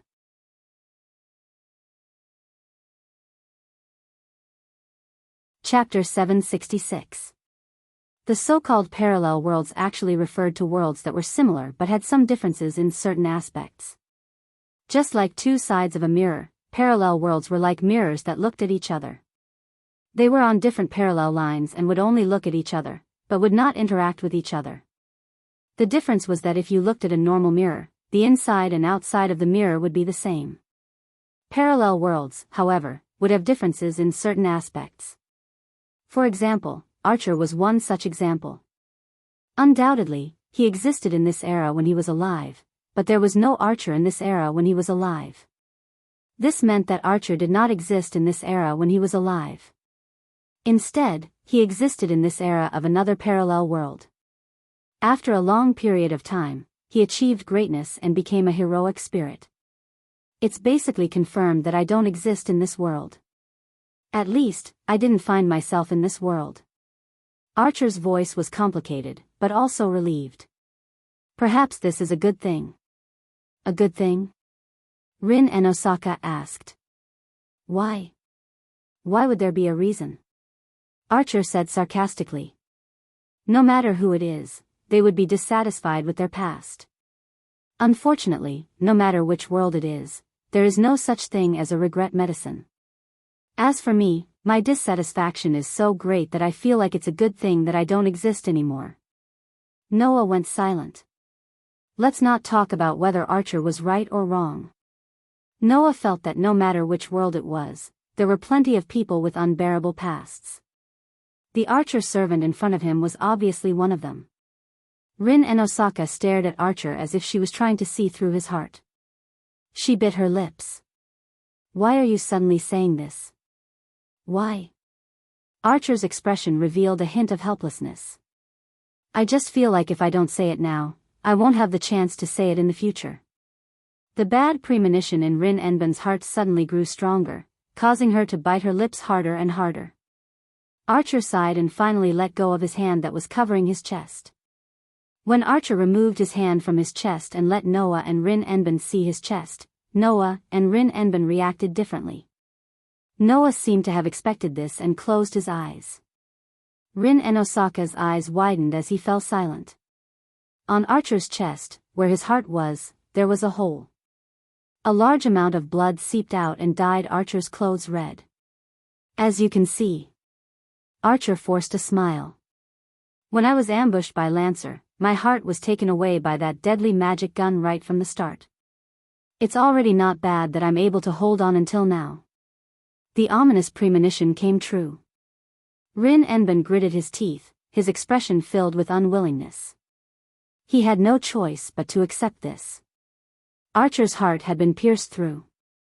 If he wasn't a spirit and had been holding on, he would have died a long time ago. Archer's departure meant that Rin Enben had lost her master status. Of course, Rin Enben still had the command curse. If she could find another servant to contract with, she could continue to participate in the Holy Grail War as a master. However, losing the servant that he had summoned was already a loss for Rin Osaka. For a girl like her who saw victory as her mission, it was hard to accept this fact. Rin Enben didn't feel as sad about Archer's disappearance. After all, the disappearance of the servant didn't mean that they were gone. Originally, the servants in the Holy Grail War were just the avatars of the heroic spirits in the outer world. Archer's disappearance meant that he had returned to the seat of heroic spirits. He didn't really die. I'm sorry, Archer, Rin Enben smiled weakly. If I didn't ask you to provide long-range support and asked you to come with us, you wouldn't have been attacked by Lancer, and you wouldn't have had to leave now. I'm always like this. I always make mistakes at the most crucial moments. If you want to resent me, resent me. You think too much, Rin. I don't have any reason to resent you. Archer shook his head. I don't want to fulfill my wish, so I don't care much about the Holy Grail. I only fought because you wanted to. I don't resent anyone. However, I hope that you will remember what I'm about to say. Archer's expression suddenly became serious. You need to be careful. The Holy Grail might not be a good thing. Archer's sudden words shocked Noah and Rin Enben. What did he mean by that? As I said before, I was also a person of this era, Archer said word by word under Noah and Rin Enben's surprised expression. Actually, in my life, I participated in the Holy Grail War as a master, and I almost won the Holy Grail. Noah and Rin Enben looked at each other. Once obtained the Holy Grail? Noah asked in return. In other words, in the end, you didn't get the Holy Grail? It's not that I didn't get it, but I gave up. Archer didn't keep them in suspense anymore. Do you know the principle behind this ritual called the Holy Grail War? Noah and Rin Enben nodded at the same time. As everyone knew, there was a spiritual vein under Fuyuki City. The so-called spiritual vein, in fact, could also be called the Earth Vein. It was connected to the source of infinite magic, and there was an extremely large amount of magic flowing through the terrain. This was the case in Myo City. This was also the case in Fuyuki City. The Holy Grail War that existed in Fuyuki City was based on this foundation. The three magicians, Enben, Jiantong, and Einsteinberg, built a large-scale magic array on the land of Fuyuki City. This large-scale magic array had the ability to draw magic from Fuyuki City's Earth Vein and store it. With the magic power stored in this large-scale magic circle as the source, about every 60 years, the magic power in the veins of Fuyuki City would accumulate enough to support the launch of the Holy Grail War, which would be the beginning of the Holy Grail War. Most of the magic needed to summon the servant was provided by this magic array. Therefore, this large-scale magic array was also called the Great Holy Grail. Selecting a candidate for the master, bestowing the stigmata upon the master, and making contact with the seat of heroic spirits outside the world, allowing the master to effortlessly summon heroic spirits, which should have been incomparably difficult. These were all the functions of the Great Holy Grail. In addition to the Great Holy Grail, there was also a small Holy Grail. That was the real Holy Grail. This small Holy Grail was said to be made by the Einsteinberg family. Because of the knowledge instilled by Gaia and Alea, Noah remembered that the little Holy Grail was a vessel responsible for collecting the souls of the 6 servants who died in the Holy Grail War. When they returned to the outside of the world, they used their power to pierce a hole in the world. Then, they used the huge amount of magic accumulated in the Great Holy Grail to fix the hole, thereby creating a door to the outside of the world. It was a vessel to reach the root. This was the true face of the Holy Grail War. Under this purpose, the function of fulfilling any wish was just incidental. Therefore, before the souls of the 6 servants were stored in the small Holy Grail, this Holy Grail made by Einsteinberg did not have the power to fulfill wishes and open the path to the root. As if falling into a bad memory, Archer's face became ugly. Although I don't know if the same thing happened in this world, I still have to say that the Holy Grail is likely to have been contaminated.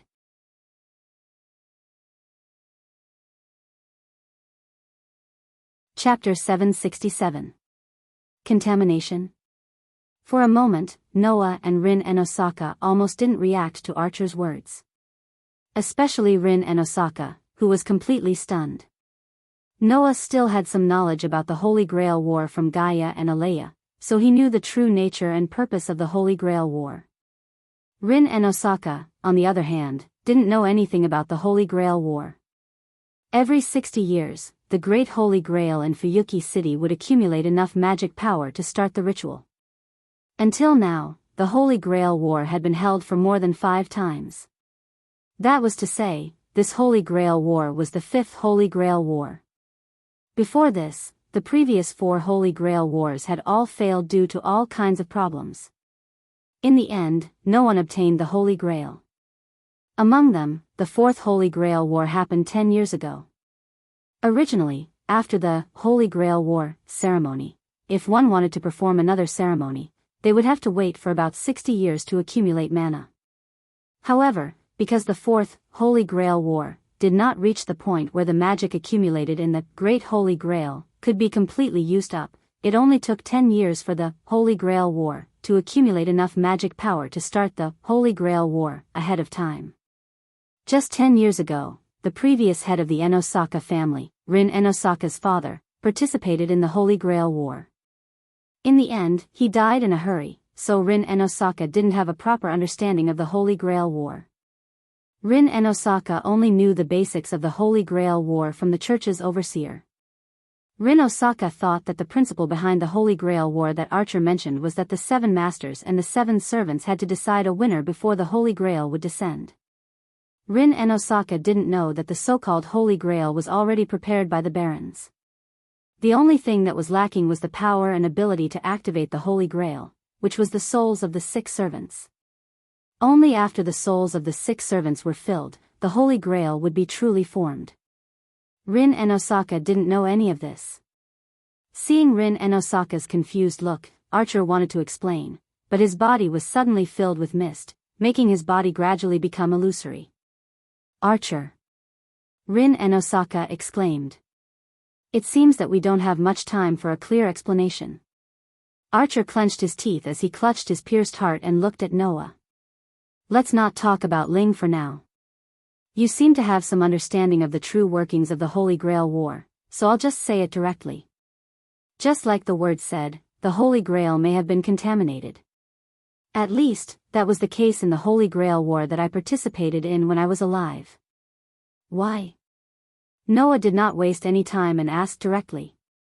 Why was the Holy Grail contaminated?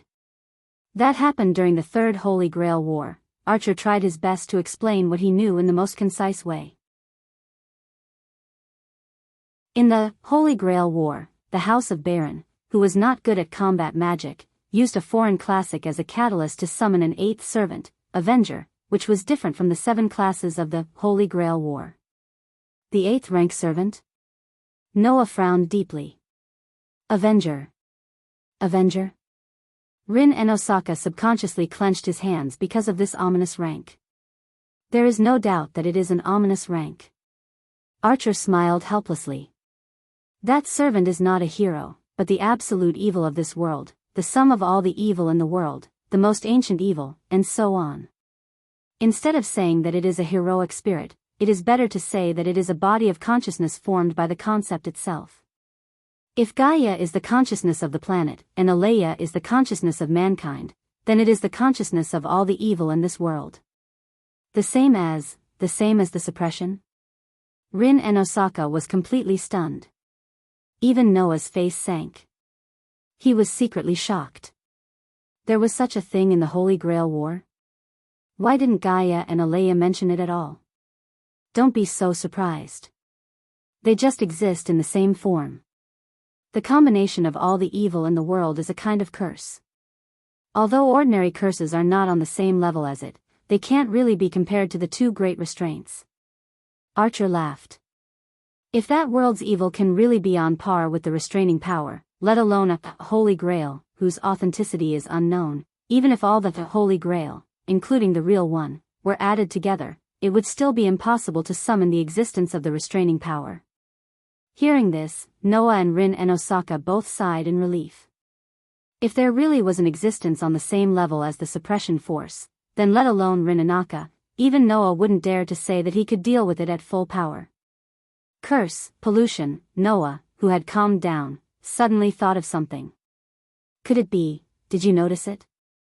Archer looked at Noah and bitterly smiled. That's right. Although he was known as the evil of this world, he was not a hero, nor did he leave behind any great achievements in any myths or legends. Naturally, he did not have the strength that a heroic spirit should have. He was very weak and was killed not long after he was summoned. There was no need for Archer to explain the subsequent development. Noah could guess it. The soul of the defeated Avenger was absorbed by the Holy Grail. Because even the soul itself was absolutely evil, the Holy Grail was contaminated and became an existence that manifested the evil power. Understanding this, Noah took a deep breath. What will the polluted Holy Grail become? Archer looked at Noah and said word by word, "You're the one who's going to die. It will become a vessel full of curses. Once it is summoned, a curse that no human can withstand will flow out and curse every human until the curse covers the entire world." Although Rin and Osaka didn't understand the theory behind it, she still understood what Archer was trying to say. She took a deep breath. Even Noah could not help but be speechless. He did not expect that participating in a ritual that Gaia and Alea called entertainment would involve the life and death of all humans. Although I don't know if this world is the same, the Holy Grail War that I participated in was such an existence. Therefore, I gave up on the Holy Grail. Saying this, Archer's voice started to fade away. At this time, Noah and Rin and Osaka realized. Archer's body had almost disappeared. Archer. Rin and Osaka opened her mouth as if she wanted to say something, but in the end, she chose to stop and closed her eyes. After a while, she opened her eyes with a gorgeous smile on her face. It doesn't matter if the Holy Grail is contaminated or not. What I have done will not change. I participated in this ceremony for the sake of victory. So, Archer, even if you leave here, I will not obediently admit defeat. I will take your share and obtain victory. Is that so? Archer suddenly smiled. His smile was very gentle. Then you are really reliable. Leaving behind these words, Archer's increasingly illusory body finally began to slowly dissipate. In the end, he completely disappeared from the spot. Archer, leave.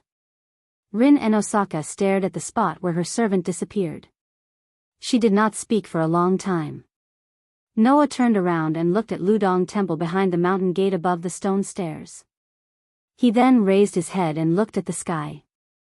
Rin and Osaka might not have heard it, but Noah did hear it. When Archer returned to the seat of heroes, a sentence entered Noah's ears. If you want to find Lancer, then go to the church. This was the last sentence that Archer left behind. At that moment, Noah's eyes flashed with a thoughtful light. The church, huh?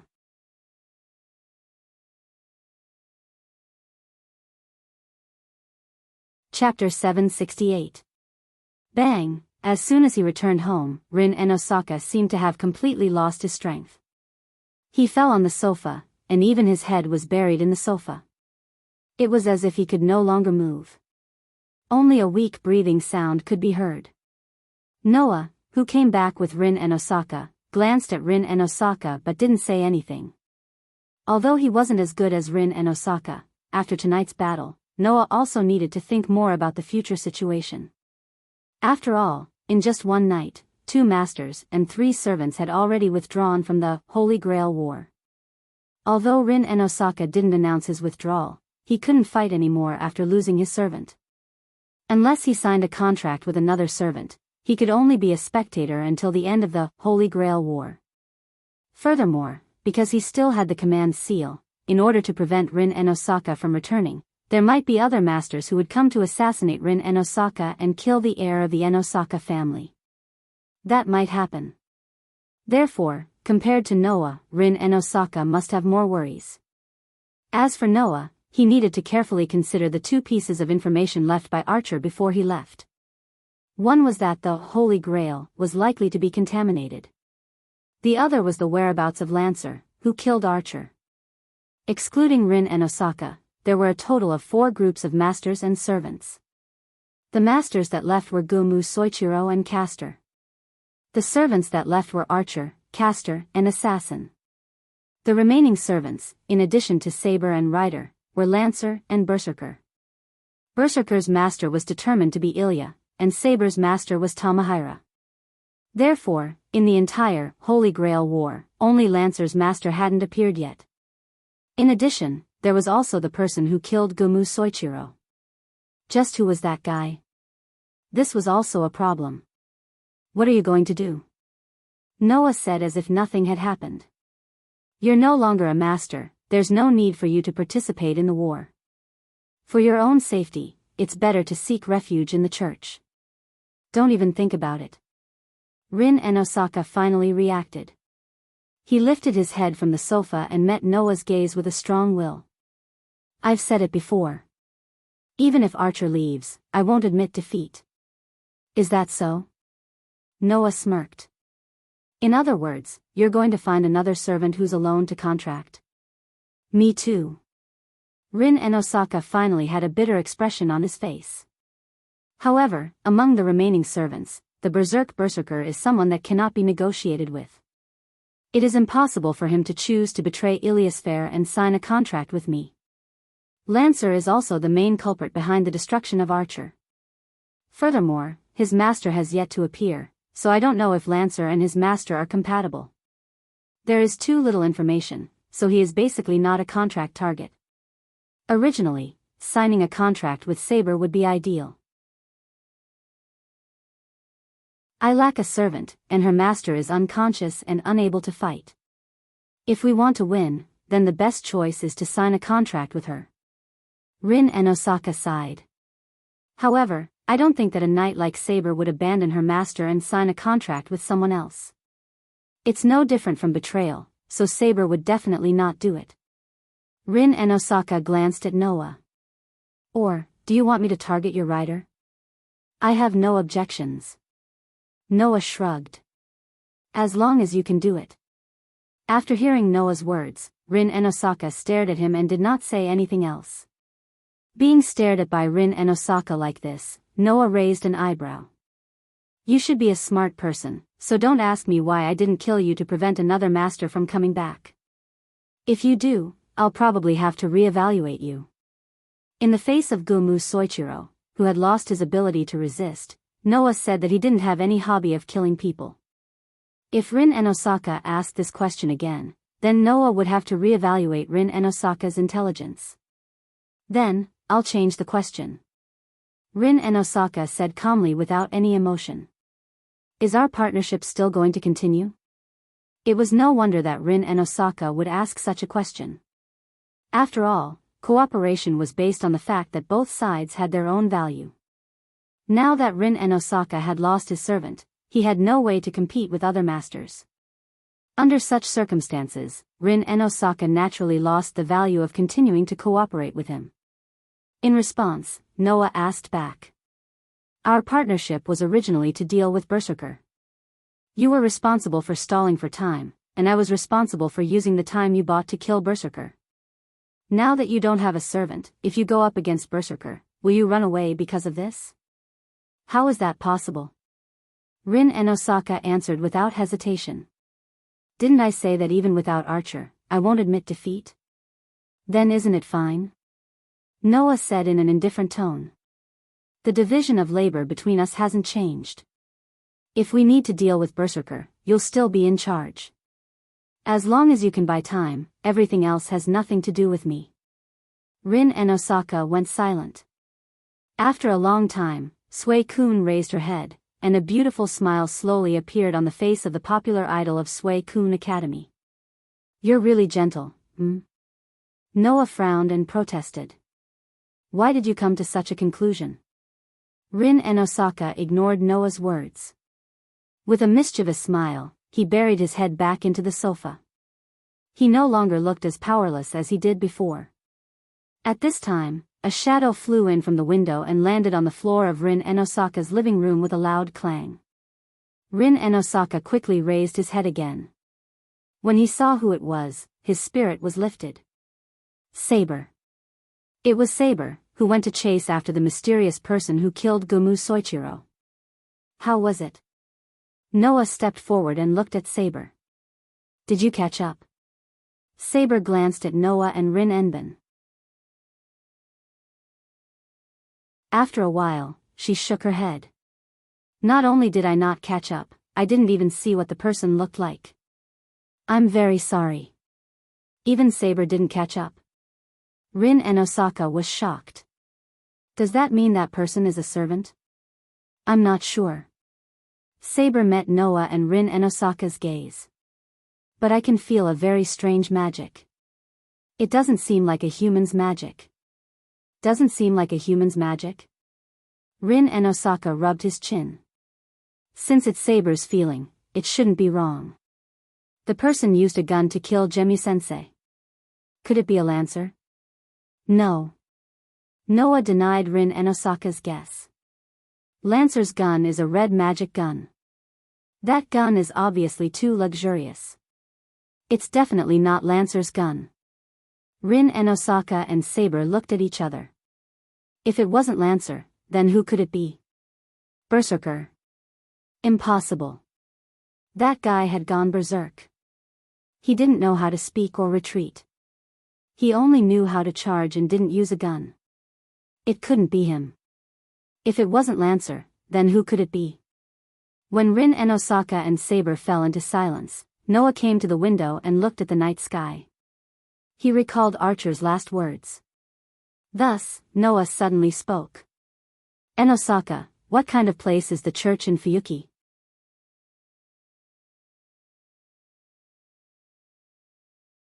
Chapter 769. The church? Noah's words startled Rin Enben, and he couldn't help but ask curiously. Why are you asking about this? I'm a little concerned. Noah waved his hand perfunctorily.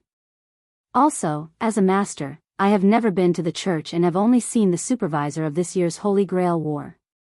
I don't know much about the church, but you seem to know a lot about it. So, tell me more. Undoubtedly, you didn't go the last time I asked you to, and now you're bringing this up again. How suspicious. Rin Enben stared at Noah for a while before continuing. If you want to ask about the supervisor of this year's Holy Grail War, although it wasn't my intention, I do know a lot about him. After all, he's my guardian. Guardian? Noah was surprised. The supervisor of the church is your guardian? I know it's strange, but the relationship between them is also very complicated. Rin Enbin said in a somewhat emotionless tone. That fake priest is indeed the supervisor of the Holy Grail War, but he's also related to the association that we magicians belong to. Rin Enbin paused for a while as if he was organizing his memories. After a while, he explained to Noah. The current supervisor of the church used to be a member of the Holy Church. Later, he was sent to the Magic Association and became my father's disciple. My father was in charge of teaching him magic knowledge and abilities. After my father passed away, he replaced my father and became my guardian because I couldn't be independent at that time. There's such a relationship? Noah scratched his cheek. In other words, other than the supervisor of the Holy Church, he's also a member of the Magic Association, and he's also your senior's guardian? That's why I said he's a fake priest. Rin Enbin obviously didn't have a good impression of his senior. Even his tone became a little harsh. Undoubtedly, the relationship between the Holy Church and the Magic Association is so bad, but that person was able to gain a foothold in both organizations and even became my father's disciple. However, thanks to this, after my father passed away, my magic was basically taught by him. In this aspect, I'll admit his value. Is that so? Noah nodded thoughtfully.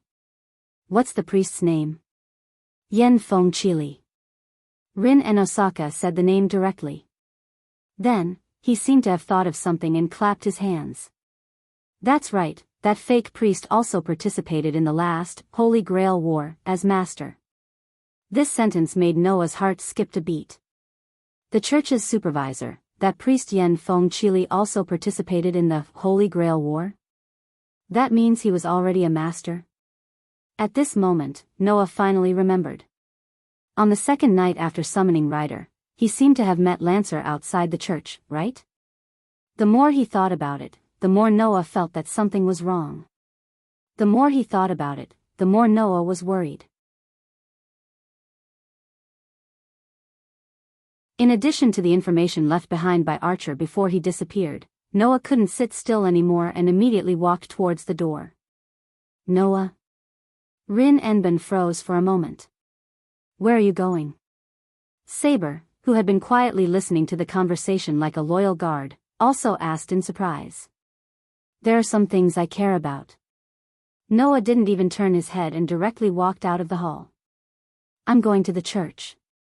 You guys can rest first, don't wait for me. After saying this, Noah's figure disappeared from Rin Enbin and Saber's sight. Aren't you going to follow him?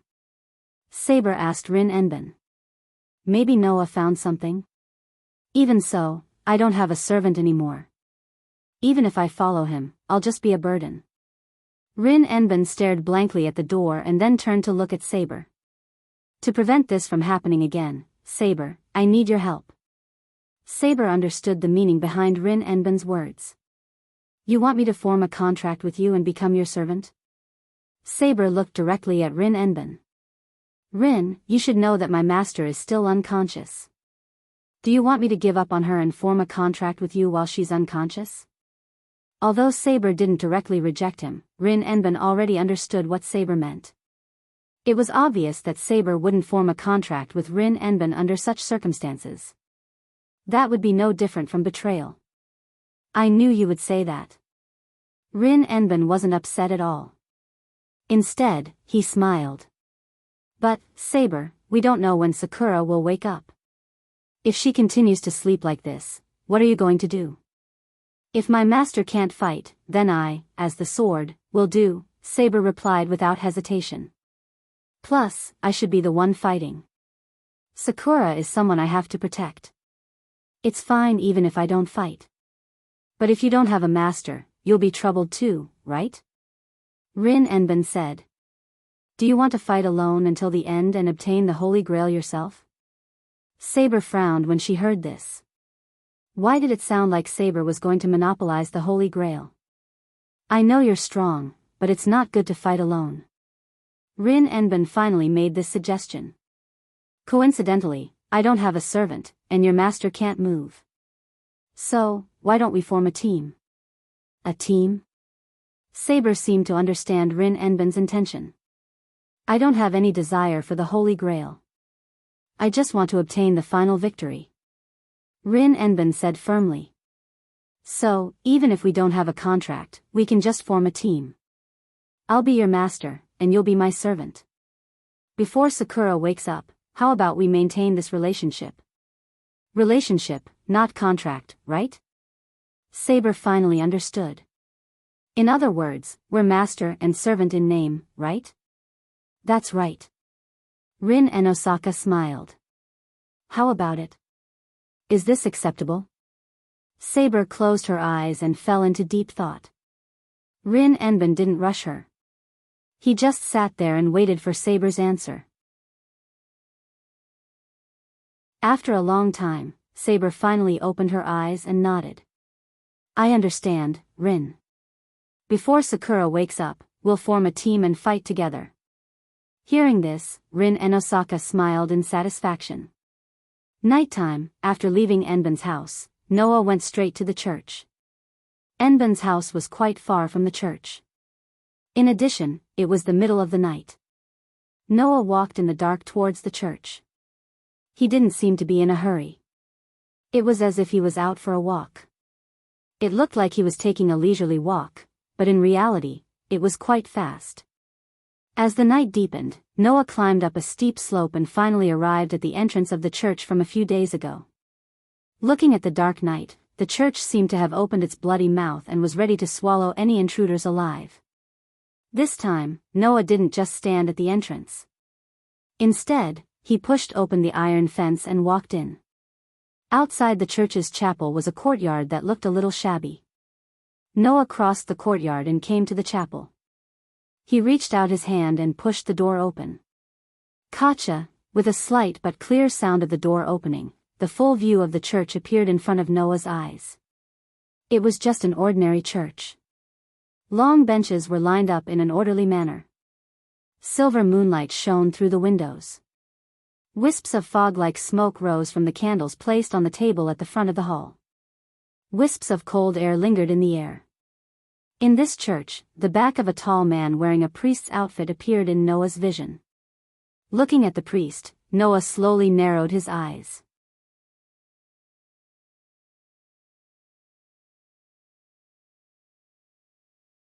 Chapter 770. In the middle of the night, the chapel did not have the slightest hint of holiness. Instead, it gave off a sinister vibe. In such a sinister chapel, at the very front, the priest holding a book did not seem to notice Noah's arrival at all. His head was still lowered, as if he was silently reciting the scriptures of the Bible. At least, he looked quite pious. However, in this sinister chapel, the scene of a tall priest silently reciting scriptures was very strange no matter how one looked at it. If it was a timid person who saw this scene, they would definitely subconsciously have the idea of turning around and leaving, right? Not only did Noah not turn around and leave, but he pushed open the door and walked into the chapel without any disguise. Every step he took caused a clear sound of footsteps. He was upright, without the slightest bit of sneakiness. This made the chapel seem a little livelier. However, Noah did not directly walk towards the priest. Instead, after walking for a short distance, he stopped and did not make any further movements. An indescribable silence filled the chapel. The believers and visitors did not immediately make a sound. They only maintained the scene in front of them, causing the atmosphere to become quite strange. Although this was the first time they had met, and there was no obvious hostility between them, the scene in front of them gave people the feeling that a confrontation had already been going on in the dark, with swords drawn and bows drawn, and was extremely tense. Whoever broke the silence first would be the one at a disadvantage. It was just this kind of atmosphere. After an unknown amount of time had passed, the first round of confrontation ended with the priests admitting defeat. The sacred chapel will never reject any visitors. A low and gloomy voice came from the priest's body. However, you don't seem to have any reason to visit at this time, do you? Writer's Master? The moment the voice fell, the priest put down the Bible in his hand, turned around, and met Noah's gaze. The supervisor of the Holy Grail War, Yen Fengili. At this moment, The man called a fake priest by Rin Enban looked at Noah with a pair of unfriendly eyes. It was as if he was looking at something unimportant. A smile appeared on his face, as if he had seen through everything. Most of the masters who come here are either here for help or for protection. Writer's master, what is your purpose for coming here? To the point. There was not the slightest hint of beating around the bush. The priest named Yen Fengili went straight to the point. He did not seem like a clergyman at all, which made people feel a sense of disgust. At this moment, Noah did not want to be outdone.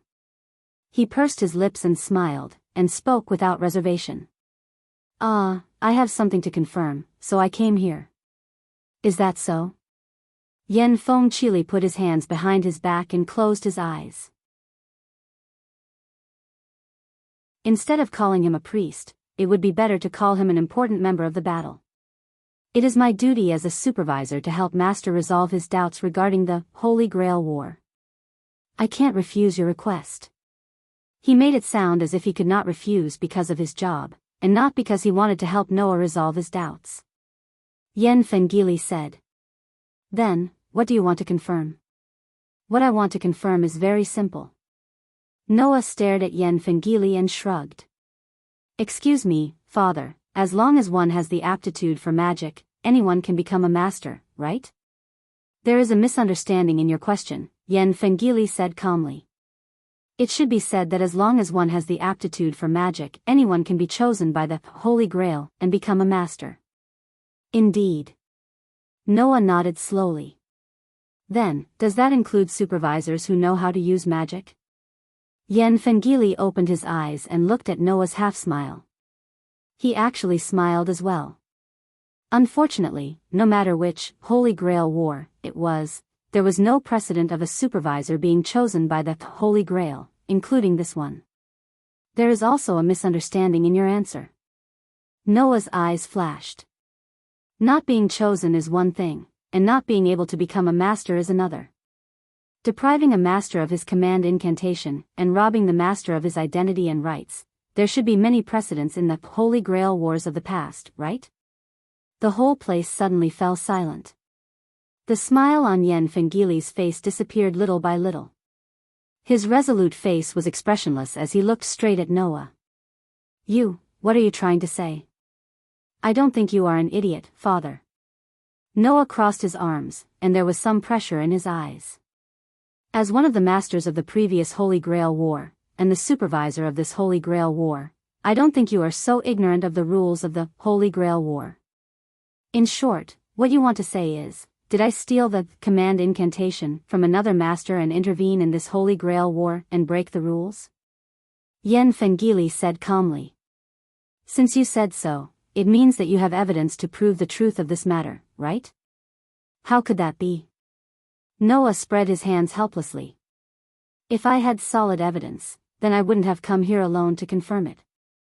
I would have prepared for Saber and Ryder to attack this place together. Then, would have let Rindosaka see what kind of person her supervisor is. Oh. Yen Fengili suddenly smiled. In other words, you came here to question me without any preparation? That's right, Noah admitted generously and even kindly gave a suggestion. So, if there is a supervisor who wants to break the rules and intervene in the Holy Grail War, and wants to take me down, now is the best time to do so. You don't have to provoke me, Master of Ryder, Yen Fengili said expressionlessly as if he was facing a child who liked to play pranks. No matter what, I have no intention of killing you here. If this is your purpose, then please leave. After he finished speaking, Yen Fengili turned around and was about to pick up the Bible that he put on the table. However, his body suddenly froze, and he suddenly turned around. Whoosh!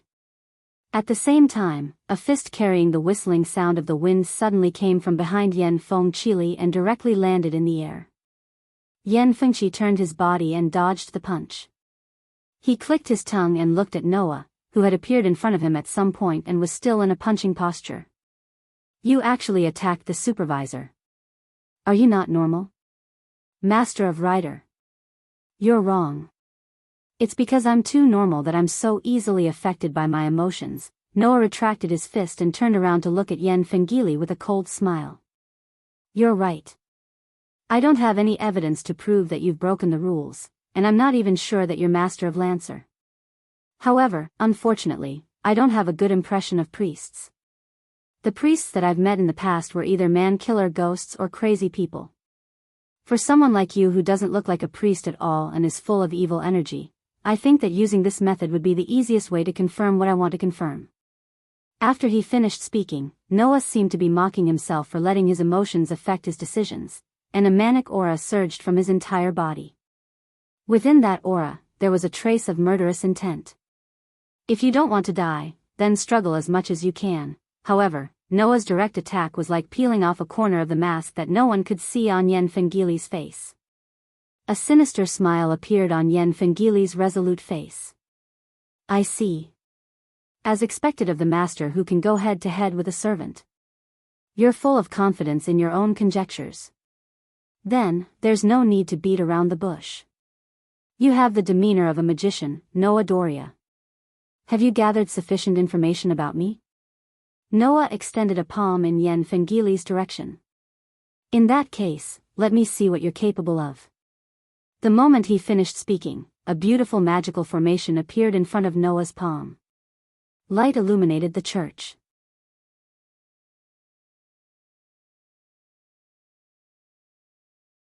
Chapter 771. In the dark night, inside the church that was rippling with an ominous aura, a strong light suddenly shone through the window and the crack of the door. It was as if something had soared up, illuminating the entire church. Boom! Immediately afterward, accompanied by a heavy explosion, with the church's door as the center, the wall in front of the building burst open, and a huge beam of light shot out from the inside, directly passing through the courtyard in front of the church. After blasting the iron fence, it rubbed against the ground and shot into the distance. Under the attack of this huge beam of light, a figure seemed to be abruptly pushed out, flew upside down, and fell heavily on the ground. After making a muffled groan, he turned over and kneeled on one knee, awkwardly rubbing against the ground for some distance before stopping. Chi, a trace of light smoke rose from his body, making Yen Feng Chi kneeling on one knee on the ground. The priest's attire on his body looked like it was on fire, and there were traces of scorch everywhere. However, Yen Feng Chi didn't care about his own embarrassment. His eyes were fixed on the front. Duh. Under the gaze of Yen Feng Chi, the wall in front of him was directly destroyed without leaving a trace, and inside the church, a figure slowly walked out with clear footsteps. Around Noah's body, as if there were cannons floating around him, a precise geometric pattern moved along with Noah's movement. Surrounding Noah's body, there was a burst of amazing magic power, making the whole space filled with an oppressive atmosphere. Looking at Yen Feng Chi, who was kneeling on one knee on the ground and staring at him, Noah raised his eyebrows. You're really worthy of being able to stand firmly in both the magic association and the holy church at the same time. That attack just now almost forced Castor to leave the stage. Even after taking that attack, you didn't suffer any obvious damage. You're quite capable. After saying such a sentence, Noah raised his hand again, as if he was giving orders. He waved his hand gently.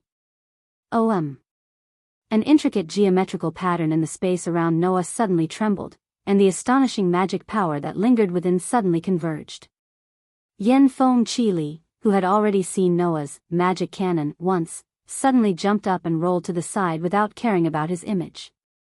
The next moment, a beam of light made of magic power burst out from the magic array, crossing the space, carrying a dazzling light and a strong impact, and fell on the position where Yen Feng Chi was a second ago. Bang! An amazing big explosion was stirred up from the courtyard in front of the church, bringing terrible wind and fire in all directions. Although Yen Feng Chi escaped the direct attack, he was still affected by the wind and fire. His whole body was like it was hit by something heavy. He once again hit the ground, and rolled uncontrollably. However, this time, Yen Feng Chi did not choose to adjust his posture. Instead, he simply took advantage of the wind and rolled on the ground. He stomped on the ground with one foot, making his whole body spin like a top. With a turn, he rushed to Noah's side. Ha! With a loud shout, Yen Feng Qi Li clenched his hands into fists. His fists were like iron hammers, following his spinning body in an arc, and punched directly in Noah's direction. However, almost at the same time, Noah raised a fist with a cold smile and pulled it behind him. In the vibration of the air, his whole fist was covered by a golden vortex of air, bringing with it an ear-piercing whistling sound as it met Yen Feng Qi Li's fist. Bang! With a heavy muffled sound, the strength qi caused by the collision of the two fists spread out like ripples. Noah's body trembled slightly. Then, he dispelled the force of Yen Feng's punch that was aimed at him. However, Yen Feng Qi Li was sent flying by the terrifying impact of Noah's annihilation strike. Amidst the chaotic sounds of footsteps, he finally managed to stabilize himself with great difficulty. After a brief exchange of blows, Noah was clear about the situation. Regardless of Yen Feng Qi Li's ability in magic, in close combat, his fist technique was probably not inferior to Gumu Zangakiro's. The difference was that Gumu Zangakiro's fist technique was born for surprise attacks, and was too strange and unpredictable. Yen Feng Qi Li's fist technique was rather orthodox, and did not have any obvious weaknesses. Unfortunately, if that's the case, then he can only struggle. As soon as he finished speaking, the magic formations around Noah lit up one after another, gathering a strong magical power. Seeing this, Yen Feng Qi Li's body tensed up, and his expression was grave. Only those who had actually faced Noah knew how difficult it was to deal with Noah, who had turned into a mobile cannon. When dealing with the servants, because most of the servants basically had magical skills, Noah's magic cannon didn't play any role at all. It could only be reduced to a decoration. When he first faced Castor, Noah's magic cannon almost sent the opponent back to the seat of heroes. It was enough to show how powerful this magic was because of Noah. Otherwise, later, Castor wouldn't specifically guard against Noah's magic. Now, the opponent was not a servant with magical skills or a magician from the gods' generation. Noah's magic cannon finally showed its true power. The moment the familiar trembling sound sounded, a magical beam with a strong light and a terrible impact swept out and blasted in the direction of Yen Feng Qi Li. Bang! There was another huge explosion. The magic beam that landed on the ground stirred up a gust of wind that shook the surroundings. Once again, Yen Feng and Qi Li, who had leaped out of the way at the last moment, were blown away. They rolled on the ground for the umpteenth time. Yen Feng Qi Li, who was still rolling on the ground, didn't have time to get up. The trembling sound that made people's hearts shrink fiercely finally made Yen Feng Qi Li's pupils finally shrank to the size of a needle tip. If this continues, Yen Feng Qi Li will only be forced to a dead end by the continuous bombardment of the magic cannon. Yen Feng Qi Li, who understood his situation, could only click his tongue. He put his hand into his arms and pulled out several red tools that looked like daggers. Between his 5 fingers, he tightened his grip, and from the tip of the handle, a sharp blade popped out. Immediately, Yen Feng Qi Li fiercely rolled, his figure jumped up, and with a swing of his hand, the weapons in his hand were like arrows, cutting through the air, and directly shot in the direction of Noah. Seeing this, Noah was slightly surprised, but he didn't have the slightest hesitation. His body tensed up, and a dense magical energy immediately emerged from his body. In the end, it lingered around Noah's body, causing waves of magical aura to shake off from Noah's body. The numerous sharp weapons that turned into arrows quickly flashed over, and viciously shot towards Noah's throat, heart, limbs, abdomen, and head, respectively. The attack of every weapon was aimed at the goal of killing. However, when the weapons with the cold white tips on their blades violently shot over, and landed on the magical aura that lingered around Noah's body, it seemed to have encountered a major obstacle. Even if they penetrated the magical aura, the speed of the shooting became slower and slower. In just a short while, the sharp weapons that were shot out seemed to have lost their strength in a swamp. Before they could even touch Noah's body, they slowed down one after another, and fell to the ground with crisp sounds. Without giving Yen Feng Qi Li any chance to react, a magical array around Noah rotated, and a burst of dazzling magical light burst out, causing the magical light to turn into a beam of light. Following a straight trajectory, it violently landed in the direction of Yan Fengqi Li amidst the vibrations in the air. The violent impact and flames were set off. This time, Yan Fengqi Li was hit directly because he dodged too hastily. He spat out a mouthful of blood, and his body flew out. After rubbing against the ground for more than 10 meters, he slowly came to a stop. Is this the end? Amidst Noah's sarcastic voice, the fatal magical light beam fell. The sound of the explosion resounded throughout the night sky of the church. You're tuning into the Romantic Tales YouTube channel. Don't forget to subscribe and join us on this journey to catch the most captivating stories.